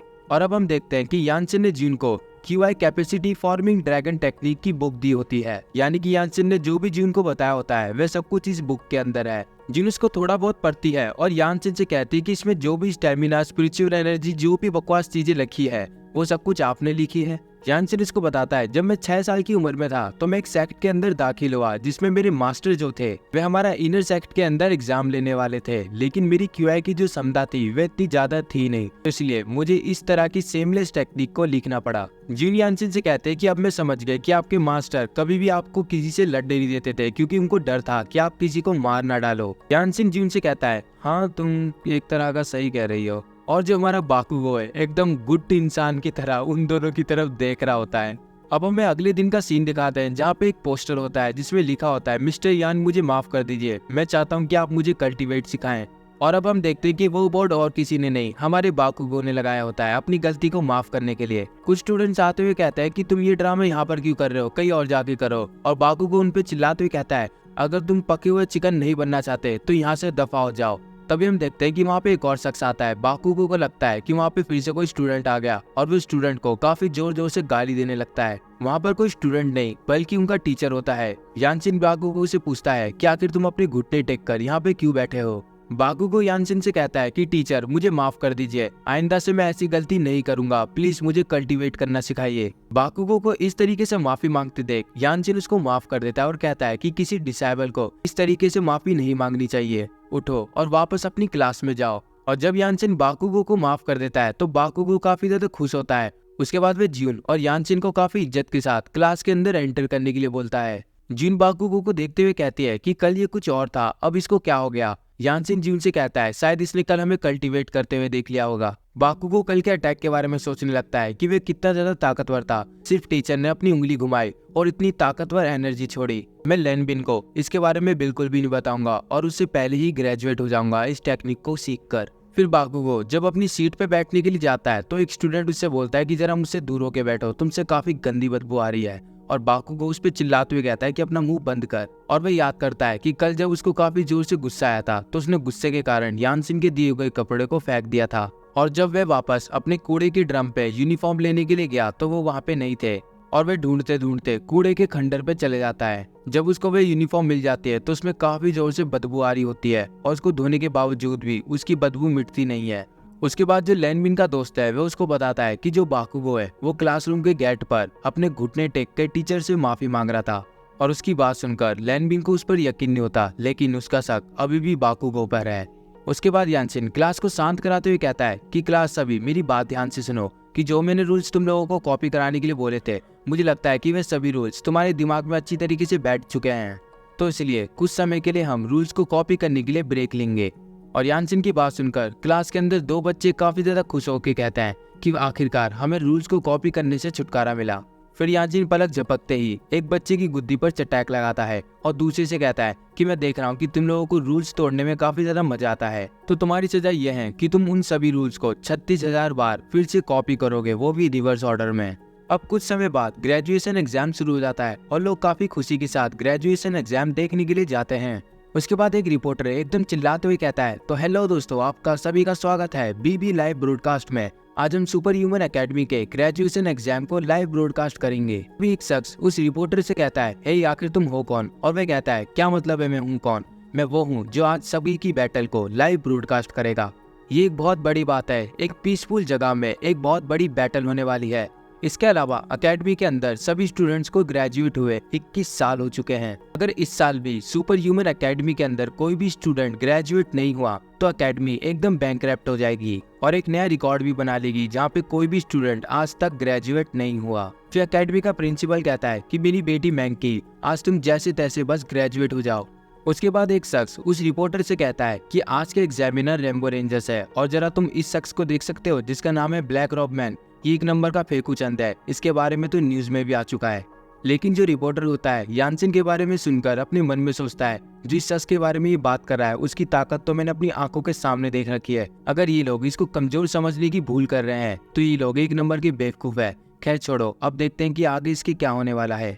उसके बाद भी रिपोर्टर कहने लगता है कि एग्जाम के बारे में तो हमने बता दिया लेकिन अब तक रेम्बो रेंजर्स नहीं आए हैं, आखिर वे लोग है कहाँ। अब हमें रेम्बो रेंजर्स में से रेड रेंजर को दिखाते हैं जो कि एक पहाड़ के ऊपर खड़ा होता है और वह अपने हाथ में पकड़े टाइमर को स्टार्ट करता है। तभी हमें ब्लैक रेंजर को दिखाते हैं जो कि किसी मैदान के ऊपर खड़ा होता है और तभी ब्लू रेंजर उस पर अटैक करने के लिए आगे बढ़ता है। लेकिन जो ब्लैक रेंजर है ब्लू रेंजर के अटैक को ब्लॉक करके उस पर एक ताकतवर लात मारता है। फिर वह ब्लू रेंजर को एक ताकतवर घूसा मारकर वहां से दूर फेंक देता है। अब हमें पिंक रेंजर को दिखाते हैं जो कि ब्लैक रेंजर पे कई सारी मिसाइल्स फेंकती है। लेकिन जो ब्लैक रेंजर है उन सभी मिसाइल्स को देखकर अपनी सुपर पावर का इस्तेमाल करते हुए काफी जोरदार लात मारता है, वो भी मिसाइल पर, और वे मिसाइल्स वापस घूमकर पिंक रेंजर को लग जाती है। हम येलो रेंजर को देखते हैं जो कि अपनी सुपर पावर का इस्तेमाल करती है जो कि ये सभी रेंजर्स को हील करना और उनकी सभी सुपर पावर्स को इनहेंस करना। तभी जो ब्लू रेंजर है वो काफी ज्यादा डोले सोले बना लेता है यानी कि बफ करता है और वे सीधे घूमकर ब्लैक रेंजर पे अटैक करता है। लेकिन जो ब्लैक रेंजर है उसको उसके अटैक से ज्यादा कुछ प्रभाव नहीं पड़ता। वह उससे कहता है कि तुमने भले ही अपनी सुपर पावर को इनहेंस कर लिया लेकिन अभी भी ये तुम्हारा पंच काफी ज्यादा सॉफ्ट है। ब्लू रेंजर कहता है जब येलो रेंजर मुझको इनहेंस करती है तो मेरा जो पंच है एकदम न्यूक्लियर बॉम्ब की तरह काम करता है, लेकिन ये तुम पर काम क्यों नहीं करा। ब्लैक रेंजर उसको बताता है कुछ समय के लिए जो तुम्हारी सुपर पावर है काफी ज्यादा खतरनाक हो जाती है लेकिन तब भी तुम अपनी सुपर पावर को इग्नोर करके ये फालतू में लात घूसे चलाते हो। उसके बाद जो ब्लैक रेंजर है काफी स्पीड के साथ येलो रेंजर के सामने आ जाता है और कहता है कि मैंने तुमको ढूंढ लिया, और जो ब्लू रेंजर है वो ब्लैक रेंजर को वहां पे ढूंढता ही रह जाता है। येलो रेंजर अपनी हार मानकर ब्लैक रेंजर से कहते हैं कि तुम हम तीनों में से सबसे ज्यादा ताकतवर हो लेकिन तब भी तुम नंबर 4 पे ही क्यों हो। ब्लैक रेंजर बताता है ऐसा इसलिए क्योंकि जो ब्लू रेंजर है वो मुझसे एज में बड़ा है। रेड रेंजर देखता है कि टाइम ओवर हो चुका है और जो ब्लैक रेंजर है उसने काफी अच्छी बैटल लड़ी। फिर वह अपना कार्ड निकालकर उस कार्ड में से किसी को बुलाता है और उससे बोलता है कि आखिर मिलिट्री ने हमें किस बारे में न्यूक्लियर एक्सप्लोजन पे इन्वेस्टिगेशन करने के लिए बोला था, क्या तुम्हें उसके बारे में कुछ पता है। और उसके कार्ड में से जो चीज निकली होती है उसका नाम होता है मैकेनिक मॉन्स्टर आय और इसको 10 साल पहले रेड रेंजर ने कैप्चर किया था। इसकी सुपर पावर है लेजर बीम और इसका काम है इन्वेस्टिगेशन करना। मैकेनिक आय रेड रेंजर से कहता है कि मेरे पास उस शख्स की थोड़ी बहुत वीडियो और फोटो है, क्या तुम देखना चाहोगे। रेड रेंजर हाँ बोलता है और वही रेड रेंजर को यानसिन की वीडियो दिखाता है जहाँ पे उसने अपनी QI की कैपेसिटी से एक बहुत बड़ा एक्सप्लोजन किया, जिसे देखकर रेड रेंजर एकदम शॉक्ड होता है। रेड रेंजर वहां से जाते हुए कहता है कि ये तो मुझे पहले से पता था कि ये शख्स बहुत ज्यादा ताकतवर है। अब हम चारों रेम्बो रेंजर्स को देखते हैं जो कि आपस में डिसाइड कर रहे होते हैं कि वो ग्रेजुएशन एग्जाम में अपने किस पेट का इस्तेमाल करेंगे। ब्लैक रेंजर कहता है कि मैंने स्कूल के अंदर थोड़ी बहुत इन्वेस्टिगेशन करी थी और मुझे पता चला कि स्कूल के अंदर ज्यादातर स्टूडेंट सारे बैटल टाइप के हैं। आज हम जिस पेट को भेजेंगे उस पेट को भेजने के बाद वे स्टूडेंट्स कभी भी इसको हरा ही नहीं पाएंगे। येलो रेंजर ब्लैक रेंजर से बोलते हैं कि हमें उन बच्चों को ग्रेजुएट होने देना चाहिए क्योंकि वे बहुत टाइम से ग्रेजुएट नहीं हुए। ब्लैक रेंजर कहता है कि मैं कभी ऐसा होने नहीं दूंगा। जब मैं 5 साल की उम्र में स्कूल के अंदर कदम रखा था तो मैं 20 साल तक ग्रेजुएट नहीं हुआ। येलो रेंजर चिल्लाते हुए कहती है क्या तुम अपना बदला ले रहे हो। तभी उनके पास रेड रेंजर आता है और उन सभी को अपने साथ ग्रेजुएशन एग्जाम चलने के लिए बोलता है।